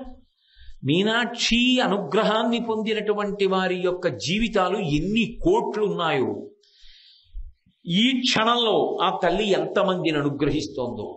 కాబట్టి అలా అనుగ్రహించగలిగిన స్వరూపం కనుక పీతాంబరాలంకృతాం విష్ణు బ్రహ్మ సురేంద్ర వందిత పదాం. ఆమె నమస్కరింపబడుతోంది. ఎవరి చేత అంటే విష్ణువు చేత, బ్రహ్మ చేత, సురేంద్రుడంటే దేవేంద్రుడి చేత ఆమె నమస్కరింపబడుతోంది. నమస్కరింపబడుతున్నటువంటి పాదములు కలిగినది. భారతదేశంలో నాకు తెలిసినంత వరకు ఉన్నటువంటి మిగిలినటువంటి అమ్మవారి దేవాలయాలన్నీ ఒకెత్తు, ఒక్క మీనాక్షి దేవాలయం ఒక్కటి ఒకెత్తు. ఎందుకో తెలుసా? మీరు మూలమూర్తిని చూసినప్పుడు మీకు స్పష్టంగా ఒక విషయం కనపడుతుంది. సాధారణంగా దేవతామూర్తులు నిలబడితే రెండు పాదములు పక్క పక్కన ఉంటాయి, సమానంగా ఉండి నిలబడతారు. ఓ పక్కకి, ఎడం పక్కకో కుడి పక్కకో ఆ పరిస్థితిని బట్టి కొద్దిగా ఒరుగుతారు అందానికి, అనుగ్రహ శక్తిగా. కానీ ఒక్క మీనాక్షి పరదేవత మాత్రం ఎడమ పాదం కన్నా కుడి పాదం కొంచెం ముందుకు పెట్టి ఉంటుంది మూలమూర్తిలో. మూలమూర్తి ఎడమ పాదం కుడి పాదం రెండు పక్క పక్కన ఉండవు పీఠం మీద. ఎడమ పాదం కన్నా కుడి పాదం కొంచెం ముందుకు వస్తుంది. దాని అర్థం ఏమిటో తెలుసా? నువ్వు వచ్చి నా మ్రోల నిలబడితే చాలు, నన్ను స్మరిస్తే చాలు, ఆదుకోవడానికి పరిగెత్తుకు రావడానికి నేను సిద్ధంగా ఉన్నాను. చూడండి, పరుగు పందెంలో పాల్గొంటున్నటువంటి వాళ్ళు ఒక కాలు ముందుకి పెట్టి ఒక కాలు వెనక్కి పెట్టి ఏదో శబ్దం చెయ్యగానే ఇక పరిగెత్తడానికి సిద్ధంగా ఉంటారు. అలా అమ్మా అనగానే పరిగెత్తడానికి సిద్ధంగా ఉన్నానని చెప్పడానికి కుడికాలు ముందు పెట్టి ఎడమ పాదం కొద్దిగా వెనక్కి పెట్టి ఉంటుంది ఒక్క మీనాక్షి మూర్తి. అంత అద్భుతమైనటువంటి రక్షణ శక్తి, అంత గొప్ప మాతృస్వరూపం. అందుకే అటువంటి ఆ తల్లి పాదములను ఎల్లవేళలా పూజిస్తూ ఉంటారట. ఎవరెవరు? విష్ణు బ్రహ్మ సురేంద్ర వందిత పదాం. మొట్టమొదట విష్ణువుని చెప్పారు, విష్ణువు పూజ చేస్తూ ఉంటారు. అంటే దేవతల మధ్య అనుబంధాలు శాశ్వతంగా ఇలాగే ఉంటాయి అని చెప్పడానికి ఉండదు. ఎందుచేత అంటే కరాంగుళిన కోత్పన్న నారాయణ దశాకృతి అని లలితా సహస్రంలో వ్యాసుడు. అమ్మవారు తన 10 వేళ్లు ఇలా అందొకప్పుడు, అంటే దశావతారాలు వచ్చాయి ఆమె వేళ్లలోంచి. ఇప్పుడు విష్ణువు యొక్క 10 అవతారాలు వస్తే ఈ 10 అవతారాలకి తల్లి ఎవరు? ఎవరి వేళ్లలోంచి వచ్చాయి? ఆవిడ వేళ్లలోంచి వచ్చాయి. వచ్చినప్పుడు ఆ మీనాక్షి విష్ణువుకి ఏమవుతుంది? తల్లి అవుతుంది. అందుకే శంకరాచార్యులు వారు సౌందర్యలహరి చేస్తూ రణీజిత్వా దైత్యానపహృత శిరస్త్రై కవచిభి నివృత్యై చండాంశస్త్రిపురహర నిర్మాల్య విముఖై విశాఖేంద్రోపేంద్రో శశి విశద కర్పూరశకలా విశాఖేంద్రోపేంద్రై శశి విశద కర్పూరశకలా విలీయంతే మాతస్తవ వదన తాంబూల కవళా అన్నారు. రాక్షసుల మీద యుద్ధానికి 3 వెళ్ళారు. వెళ్ళినప్పుడు ఎవరెవరిని చెప్పారంటే శంకరాచార్యుల వారు విశాఖేంద్రోపేంద్రో. ఆయన ఏది చెప్పినా చాలా గంభీరంగా చెప్తారు. మొట్టమొదట విశాఖుడు అన్నారు, సుబ్రహ్మణ్యుడు. తర్వాత ఇంద్రుణ్ణి చెప్పారు. తర్వాత ఉపేంద్రో, శ్రీ మహావిష్ణువు అని చెప్పారు. సాధారణంగా లోకంలో రాక్షస సంహారం అంటే ముందు విష్ణువుని చెప్తారు. శంకరాచార్యుల వారు ముందు సుబ్రహ్మణ్యుని చెప్పారు. అదేంటి అంటే యుద్ధానికి వెళ్ళేటప్పుడు సర్వసైన్యాధిపతి ఎవరుంటాడో వాడిది అగ్రస్థానం. అన్ని వేళలా అందరికీ పెద్దపీట ఒక తోట వెయ్యరు. ఇప్పుడు ఓ దేవాలయంలోకి వెళ్ళారనుకోండి, దేవాలయంలో అందరికన్నా మర్యాద పొందవలసిన వాడెవరు? ధర్మాత్ముడు. ఎవడు పరమధర్మాత్ముడో, ఎవడు పరమ భక్తి తత్పరుడో వాడికి ముందు దర్శనం అవ్వాలి తప్ప వాణ్ణి పక్కన పెట్టి ఇంకా ఏ కారణానికి దేవాలయంలో ఇతరులకు దర్శనాలు ఉంటే అంతకన్నా హాస్యాస్పదమైన విషయం ఇంకోటి లేదు. దేవాలయంలో ప్రథమ దర్శనం ఎవరికి అంటే భక్తుడికి. చరిత్రలో ఎన్నో మాటలు భక్తుడిని పక్కన పెట్టి తెర ఇస్తే ఈశ్వరుడు తెర తీసి దర్శనమిచ్చాడు. తిరుమలలో వెంకటేశ్వర స్వామి వారు త్యాగరాజ స్వామి వారు వచ్చినప్పుడు తెరేసి దర్శనం ఇవ్వమంటే తెర తీసి త్యాగరాజ స్వామికి దర్శనం ఇచ్చాడు కీర్తన చేస్తే. కాబట్టి భక్తుడికి దర్శనం. ఒక వైద్యశాలకు వెళ్ళారనుకోండి, భక్తుడు వచ్చాడండి ముందు ఆయనతో మాట్లాడని వైద్యులు వెళ్ళిపోకూడదు. రోగులకు అక్కడ మొట్టమొదట ఏర్పాటు. ఒక రక్షక భటుడి కార్యాలయం ఉందనుకోండి, ఆర్తితో వచ్చిన వాడికి అక్కడ మొట్టమొదటి ప్రాధాన్యత. ఎక్కడ ఎవరికి ఏ ప్రాధాన్యత ఇవ్వాలో అక్కడ వారికి ఆ ప్రాధాన్యత లేదనుకోండి, వ్యవస్థ అస్తవ్యస్తం అయిపోయినట్టు కదా. ఏమండి రోజు మీరే పైన కూర్చొని చెప్పాలా, మీరు కింద కూర్చొని చెప్పండి, మేము పైన కూర్చుంటామంటే అస్తవ్యస్తంగా ఉంటుంది. చెప్పేవాడు పైన ఉండాలి, వచ్చినా రాకపోయినా మీకు వచ్చినా కిందే కూర్చోవాలి. అది సభా మర్యాద. కాబట్టి ఎక్కడ ఎవరికి ప్రాధాన్యతో అక్కడ వారికి ప్రాధాన్యత. యుద్ధానికి ఎడుతున్నప్పుడు సర్వసైన్యాధిపతి గొప్పవాడు. అందుకని విశాఖ సుబ్రహ్మణ్యుణ్ణి చెప్పారు. ఇంద్రో, దేవతలకు నాయకుడు ఇంద్రుడు. అందుకని యుద్ధం ఆయన మీద కడతారు ముందు. అందుకని ఇంద్రుడు. ఉపేంద్రో, విష్ణువు ఇంద్రుడికి తమ్ముడిగా వచ్చాడు బలిచక్రవర్తి దగ్గర వామనమూర్తిగా. అందుకని ఉపేంద్రో, ఇంద్రుడికి తమ్ముడిగా వచ్చాడు కాబట్టి అన్నగారు ముందెడితే తమ్ముడు వెనకాల వెళ్ళాలి. అందుకని విష్ణువు వెనకాల వెళ్ళారు. అందుకని విశాఖేంద్రోపేంద్రో శశి విశద కర్పూర శకలాహ. అమ్మవారు తాంబూల చర్వణం చేస్తుంటే అందులో కర్పూరపు తునకలు కనపడితే ఇంత యుద్ధం చేసి వచ్చిన వాళ్ళు, విజయం సాధించిన వాళ్ళు దేనివల్ల సాధించారు? అమ్మవారి యొక్క శక్తి వల్ల కదా సాధించారు. గబగబా వెళ్ళి అమ్మవారి దగ్గర కూర్చుని ఆవిడ తాంబూల చర్వణం చేస్తుంటే అందులో తెల్లగా ఉన్నటువంటి కర్పూర కళికల వంక అలా చూస్తూ అమ్మ నోరు ఎంత ఎర్రగా ఉందో, అబ్బా ఎంత బాగుందో, ఆ తాంబూలం ఏమిటో ఎలా తింటుందో, చంద్రబింబం ముక్కల్లా కర్పూర కళికలు ఎలా ఉన్నాయో అని చూస్తుంటే అమ్మవారు ఏం చేసింది? ఆ తాంబూలపు పిడస తీసి ముగ్గురికి పెట్టింది బిడ్డలు గనక. ఇప్పుడు వాళ్ళ ముగ్గురు అంతంత శక్తులను సంపాదించుకున్నారు. విష్ణువు స్థితికర్త అయ్యారు, సుబ్రహ్మణ్యుడు నిత్య బ్రహ్మచారి అయి సర్వసైన్యాధిపతి అయ్యాడు. అలాగే ఉపేంద్రుడు వామనమూర్తి అంత గొప్ప పేరు ప్రఖ్యాతులు సంపాదించాడంటే అమ్మవారి తాంబూలపు పిడస ముగ్గురు తిన్నారు గనక. ఇప్పుడు మరి అమ్మవారికి బిడ్డలు కాదు ముగ్గురును అయినప్పుడు విష్ణువు అమ్మవారికి బిడ్డడవలా? అమ్మవారికి బిడ్డడైనప్పుడు అమ్మవారి యొక్క పాదార్చన చెయ్యడైనా. అందుకని విష్ణు బ్రహ్మ సురేంద్ర వందిత పదాం. అందుకని విష్ణువు పూజ చేస్తారు. బ్రహ్మగారు మరీ పూజ చేస్తారు. ఎందుకో తెలుసా? అసలు బ్రహ్మగారు మిగిలి ఉండడానికి కారణం ఎవరంటే అమ్మవారే. శంకరాచార్యుల వారే సౌందర్యలహరిలో ఈ రహస్యాన్ని చెప్పారు. మృణాళీ మృద్వీనాం తవ భుజలతానాం చతసృణాం చతుర్భిః సౌందర్యైః సరసిజభవస్తౌతి వదనైః నకేభ్యః సంత్రస్యన్ ప్రథమమథనాదందకరిపోః చతుర్నాం శీర్షాణం సమభయ హస్తార్పణ ధియా అన్నారు. అమ్మవారి చేతులు తామర తూళ్ళు ఎలా ఉంటాయో అలా ఉంటాయి. చివర ఉండేటటువంటి చేతులు తామర పువ్వుల్లా ఉంటాయి. అలా ఉంటే ఒకప్పుడు బ్రహ్మగారు అమ్మవారి దగ్గరికి వచ్చి కూర్చుని ఏదో కళ్యాణం చేయిస్తున్నాడు, లేకపోతే అక్కడికి వచ్చి కూర్చున్నాడు సభలో. కూర్చుని ఉండగా శంకరుడు వచ్చాడు. శంకరుడికి 5 తలకాయలు, బ్రహ్మగారికి 5 తలకాయలు. ఓసారి శంకరుడు వంక చూశాడు, ఓహో సజ్జోజాత అఘోర తత్పురుష మామదేవ ఈశానములు 5 తలకాయలు. తన తలలు ఇలా తడువుకున్నాడు, నాకు 5 తలకాయలు, పెద్ద ఆయనకి నాకు తేడా ఏంటండి. ఓహో నీకు నాకు 5 తలకాయలు కాబట్టి నాకన్నా గొప్పవాడిని అనుకుంటున్నావా అని నకేభ్య సంత్రస్యన్ ప్రథమమథనాదంధకరిపోహో.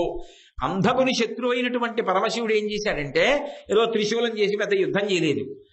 5 ఉన్నాయి కాబట్టి కదా నీకు ఈ అల్లరి, 3 తగ్గించేస్తే గొడవ వదిలిపోతుందని ఇలా గిల్లేశాడు.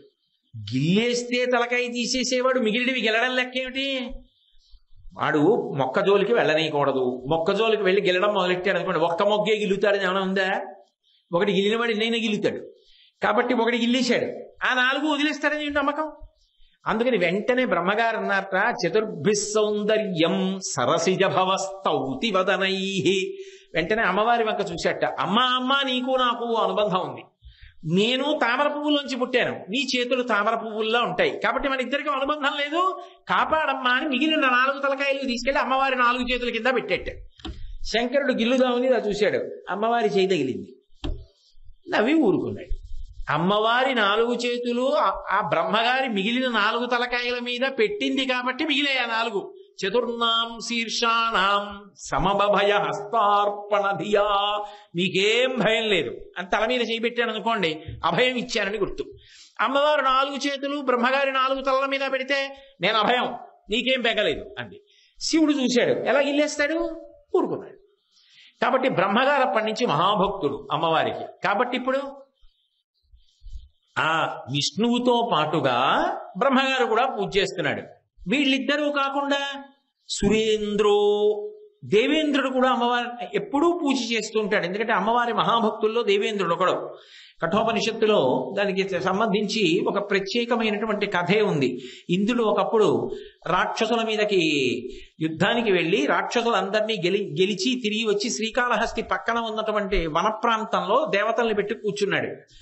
ఓహో వీళ్ళు నేనే గెలిచాను అనుకుంటున్నాడు రా, వీళ్ళ సంగతి ఏమిటో చెప్పాలని అమ్మవారు ఒక తేజో రూపంగా వచ్చింది. ఆ రూపం ఏమిటి అలా ఉంది కనుక్కురా అని చెప్పి వాయువుని పంపించాడు. వాయువు వెళ్ళాడు. నువ్వు ఎవరంది అమ్మవారు? నేను వాయువుని, పెద్ద పెద్ద చెట్లు పడగొట్టేస్తానన్నాడు. ఇలా గడ్డి పరకం దోసేయండి, తొయ్యలేకపోయాడు. అగ్ని వెళ్ళాడు, ఏం చేస్తామంది? ఏదైనా కాల్చేస్తానన్నాడు. ఆ గడ్డి పరకని కాల్చలేకపోయాడు. ఇంద్రుడు వెళ్ళాడు. ఇంద్రుడు వెళ్ళి చూశాడు. చూసేటప్పటికీ అమ్మవారంది నువ్వెవరంది? ఆయనకి అర్థమైంది ఆవిడ అమ్మవారు. ఆవిడ శక్తి మనలో ప్రవేశిస్తే మనం గెలిచాం. నేను అది ఇది ఏమిటి అని అమ్మవారి కాళ్ళ మీద పడి నమస్కారం చేశాడు.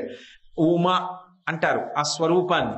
ఉపనిషత్తులో ఇంద్రుడికి కనువిప్పు కలిగిన సంఘటనగా చెప్తారు దాన్ని. కాబట్టి ఆయనని విష్ణు బ్రహ్మ సురేంద్ర వందిత పదాం, వందిత అంటే నమస్కరిస్తుంటారు ఎప్పుడు.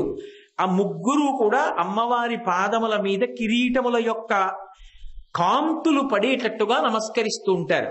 ఇదే శంకరాచార్యుల వారు సౌందర్యలహరిలో మార్చి ఒక అద్భుతమైన మాట వాడారు. ముకుంద బ్రహ్మేంద్ర స్ఫుటమకుట నీరాజిత పదాం అన్నారు. ముకుంద బ్రహ్మేంద్ర, అక్కడ కూడా ముకుంద అంటే విష్ణువు, బ్రహ్మ అంటే బ్రహ్మ, ఇంద్ర అంటే ఇంద్రుడు. అదే వరుస క్రమాన్ని ఇక్కడికి తీసుకొచ్చి విష్ణు బ్రహ్మ సురేంద్ర వందిత పదాం అన్నారు. అయితే ఇక్కడ మీరు ఒక్క విషయాన్ని బాగా పట్టుకోవాలి. సృష్టికర్త, స్థితికర్త, లయకర్త అందామా? అలా ఎలా పొసగుతుంది? మరి రుద్రుడేడి? రుద్రుడు కూడా వచ్చి నమస్కారం చేశాడని లేదుగా ఈ శ్లోకంలో. శంకరాచార్యులు వారు ఆ మాట అనలేదుగా. మరి ఈ ముగ్గురిని ఎందుకు ఎంచుకున్నారు? అమ్మవారికి భక్తులు కాని వాళ్ళు లోకంలో ఎవరూ లేరుగా. ఎందరో ఉన్నారు ఆమె యొక్క భక్తులు.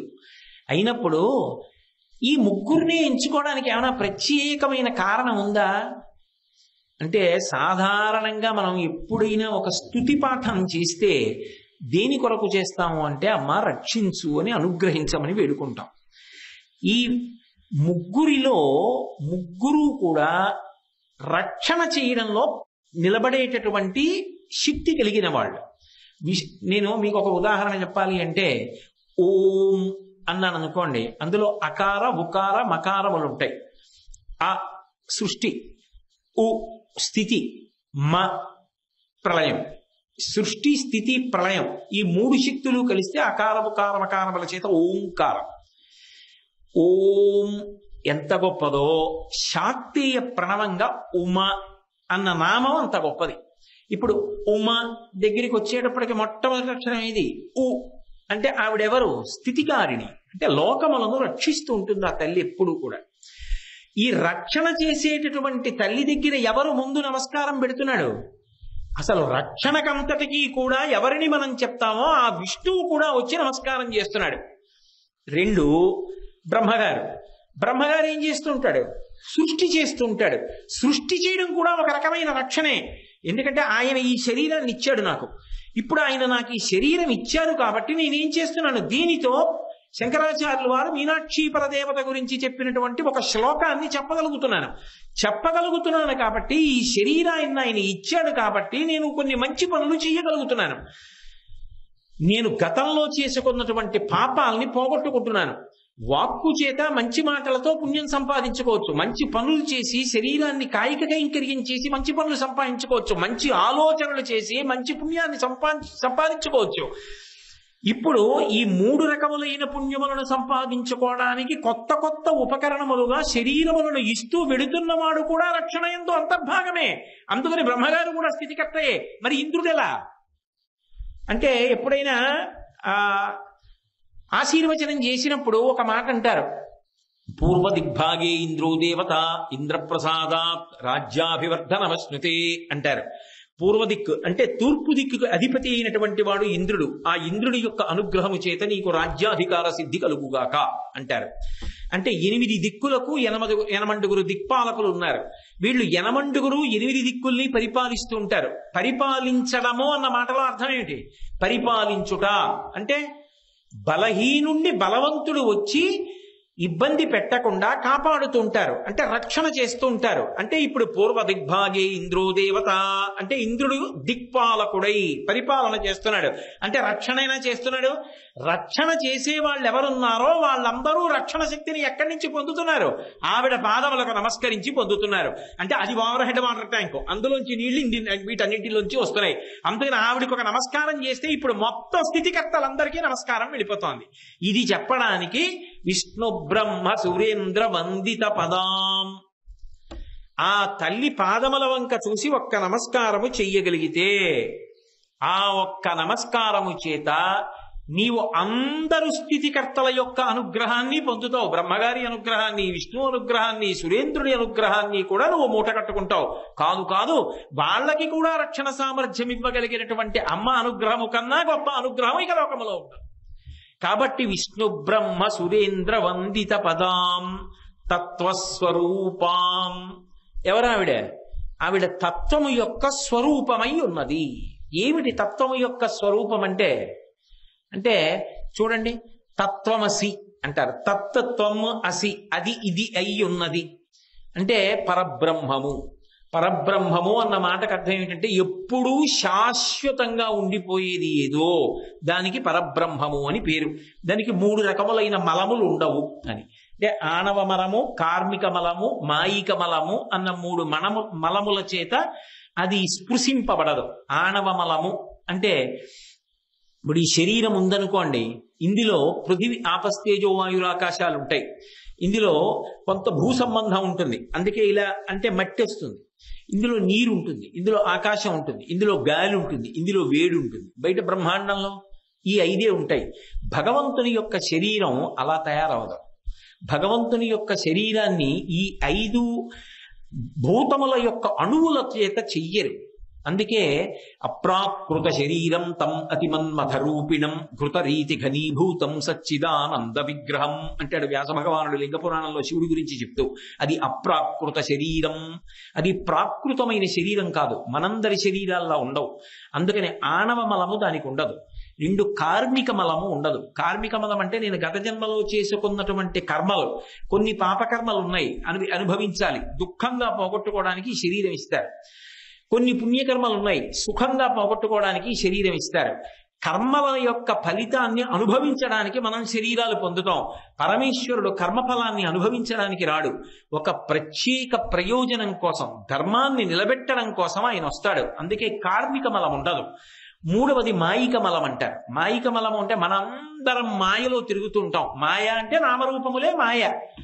నామము అశాశ్వతము, రూపము అశాశ్వతము.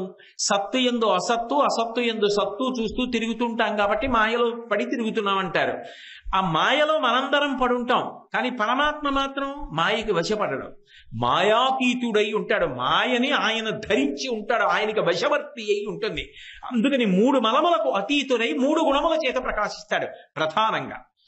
ఏమిటవి అంటే ఆయనకి ఆది అంతము ఉండవు.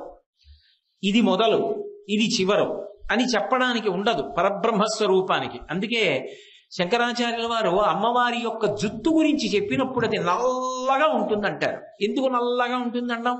పూర్వజ, అందరికన్నా ముందు ఆవిడ ఉంది. ఆవిడ ఎప్పుడుంది అంటే ఆవిడ లేని రోజు లేదు, ఆవిడ ఎప్పుడూ ఉంది. మరి ఎప్పుడూ ఉంటే ఆవిడ జుత్తు తెల్లబడదా అంటే ఆవిడ జుత్తు తెల్లబడదు, నల్లగానే ఉంటుంది. అంటే ఆమె కాలమును వశం చేసుకుని ఉంటుంది. కాలాతీతురాలు, కాలమునకు వశపడదు. అందుకని ఆద్యంతములు ఉండవు. శివుడికి ఎలా ఆద్యంతములు ఉండవో అమ్మవారికి కూడా అలాగే ఆద్యంతములు ఉండవు. ఇవాళ పుట్టింది, ఇవాళ లేదు అన్న మాట ఉండదు. సర్వకాల సర్వావస్థలయందు సర్వదేశములయందు ఆమె ఉంటుంది. ఆద్యంతములు లేనిది, ఆమె మూల కారణమై ఉంటుంది. ప్రతి దానికి ఆమెయే కారణమై ఉంటుంది. 3, ఆమెని తెలుసుకున్నవాడు ఆమె యందే లయమైపోతాడు.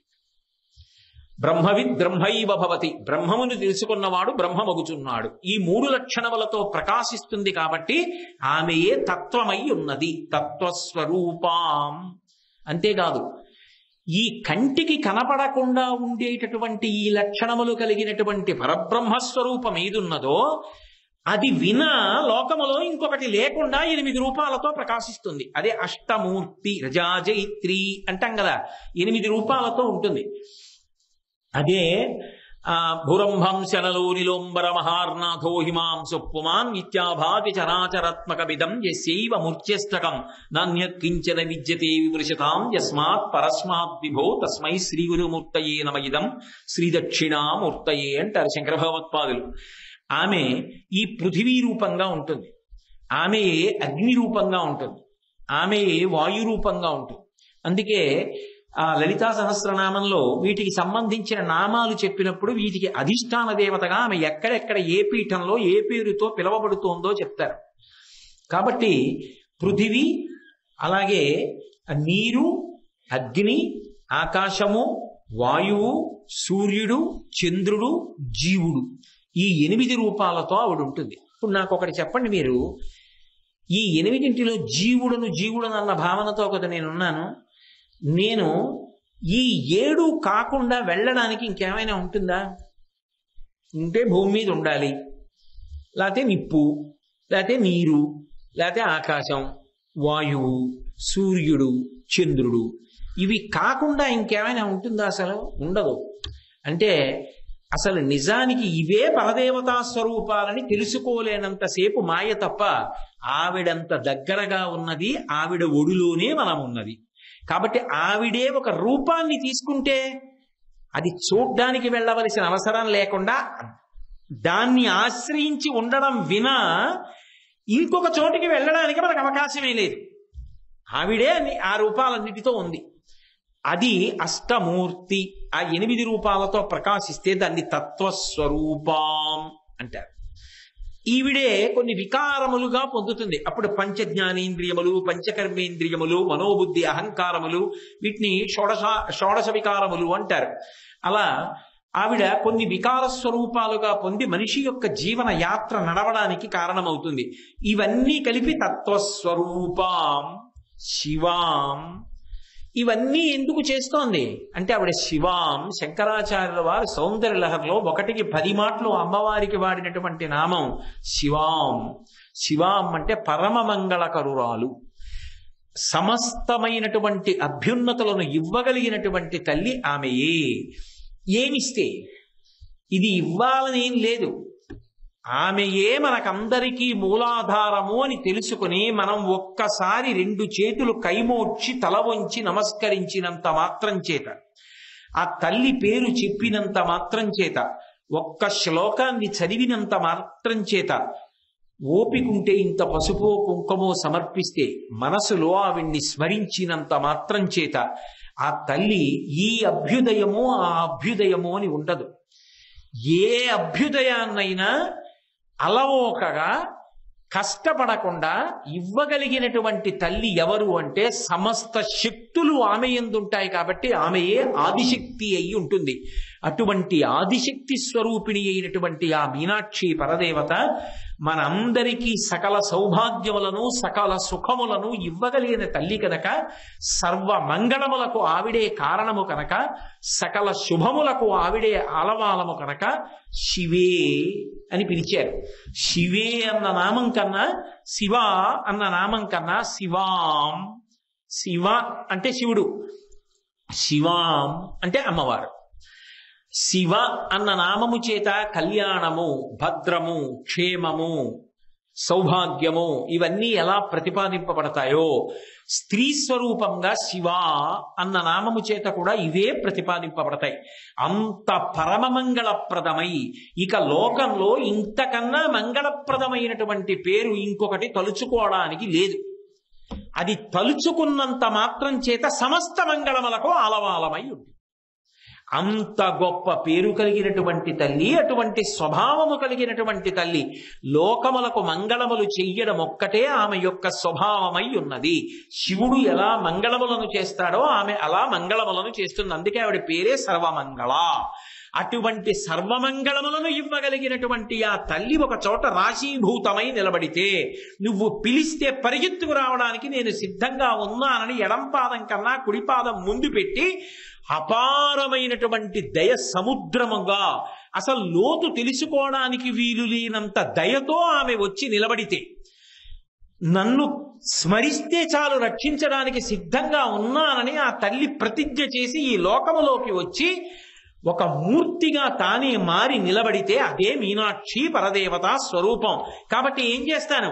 మీనాక్షి అటువంటి ఓ తల్లి ప్రణతోస్మి సంతతమహం, ఎప్పుడు నమస్కరిస్తాను, ఇప్పుడు అప్పుడు అని లేదు, సంతతం ఎప్పుడూ నీకు నమస్కరిస్తున్నాను. ఎవరు నువ్వు? కారుణ్యవారాన్నిధిం, దయకు సముద్రము వంటి దానా అని శంకర భగవత్పాదులు మొదటి శ్లోకంలో ఆ మీనాక్షి పరదేవతకి నమస్కరించి ఆమె వైభవాన్ని స్తోత్రం చేసినటువంటి ఆ పంచరత్నాలలో మొదటి రత్నం. ఇందులో విశేషం ఏమిటంటే శంకర భగవత్పాదులు ఎక్కడా కూడా ముద్రగా తన పేరుంచుకోలేదు. మీనాక్షీం ప్రణతోస్మి సంతతమహం అహం, నేను నమస్కరిస్తున్నానన్నారు. ఇప్పుడు ఈ శ్లోకం నేను చదివాను అనుకోండి అమ్మవారి దగ్గర, అహం నేను ఈ శ్లోకం వ్రాసి చెప్తే ఏ ఫలితమో అంతే ఫలితం. ఎందుకంటే మీరు లోకంలో చూడండి, ఒక వ్యక్తికి అక్షరం ఒక్క వ్రాయడం రాదు. అటువంటి వ్యక్తి ఏదో 2 ఎకరాల పొలం కావలసి వచ్చింది, పరమ పేదవాడు, బ్రతకడానికి 2 ఎకరాల పొలం కావాలి, కానీ దరఖాస్తు చేసుకోవడం రాదు కలెక్టర్ గారికి. ఎవరో చదువు వచ్చిన వ్యక్తి రాసి పెట్టాడు. ఆయన ఏం చేశాడు? నిశాని వేశాడు, బొటనవేలి ముద్ర వేశాడు. ఒరే నువ్వు కాదుగా రాసింది, ఇది రాసిన వాడు చదువుకున్నవాడు రాశాడు. ఎంత బాగా రాశాడు రా పేదరికాన్ని వర్ణిస్తూ. ఆయనకి ఇస్తాను 2 ఎకరాలు, నీకు అదేమిటో తెలీదు, అక్షరం రాయడం తెలీదు, నిశాని వేసావు, నీకెందుకు ఇస్తానంటారా కలెక్టర్ గారు? ఎవరు నిశాని వేశాడో వాడికి ఇస్తారు 2 ఎకరాలు. మనమందరం ఎవరం? మనమందరం అని మిమ్మల్ని కలపను. నా బోటిగాడు ఎవరు? ఒక నిశానీగాడు. నాకేం వచ్చిందిలో, నాకేం రాదు, నాకు అన్నీ వచ్చనుకోవడమే ఏమీ రాంతనం అమ్మవారి దగ్గర. నాకేం రాదంటమే నిజంగా అమ్మవారి భక్తికి నిదర్శనం. నాకేం రాదు, ఏమీ రాదు కాబట్టి నేనేం చేయగలను? నిశానీ వేయగలను. ఎవరు రాసిన దరఖాస్తుకి నిశానీ వేస్తా? శంకరాచార్యులు వారు చెప్పిన శ్లోకానికి నిశానీ వేస్తా, నా బొటనవేలి ముద్ర వేస్తా. ఏమిటా బొటనవేలి ముద్ర? నేను చదువుతాను ఒకసారి. నేను చదివి అమ్మా తత్వస్వరూపాం శివాం అంటాను.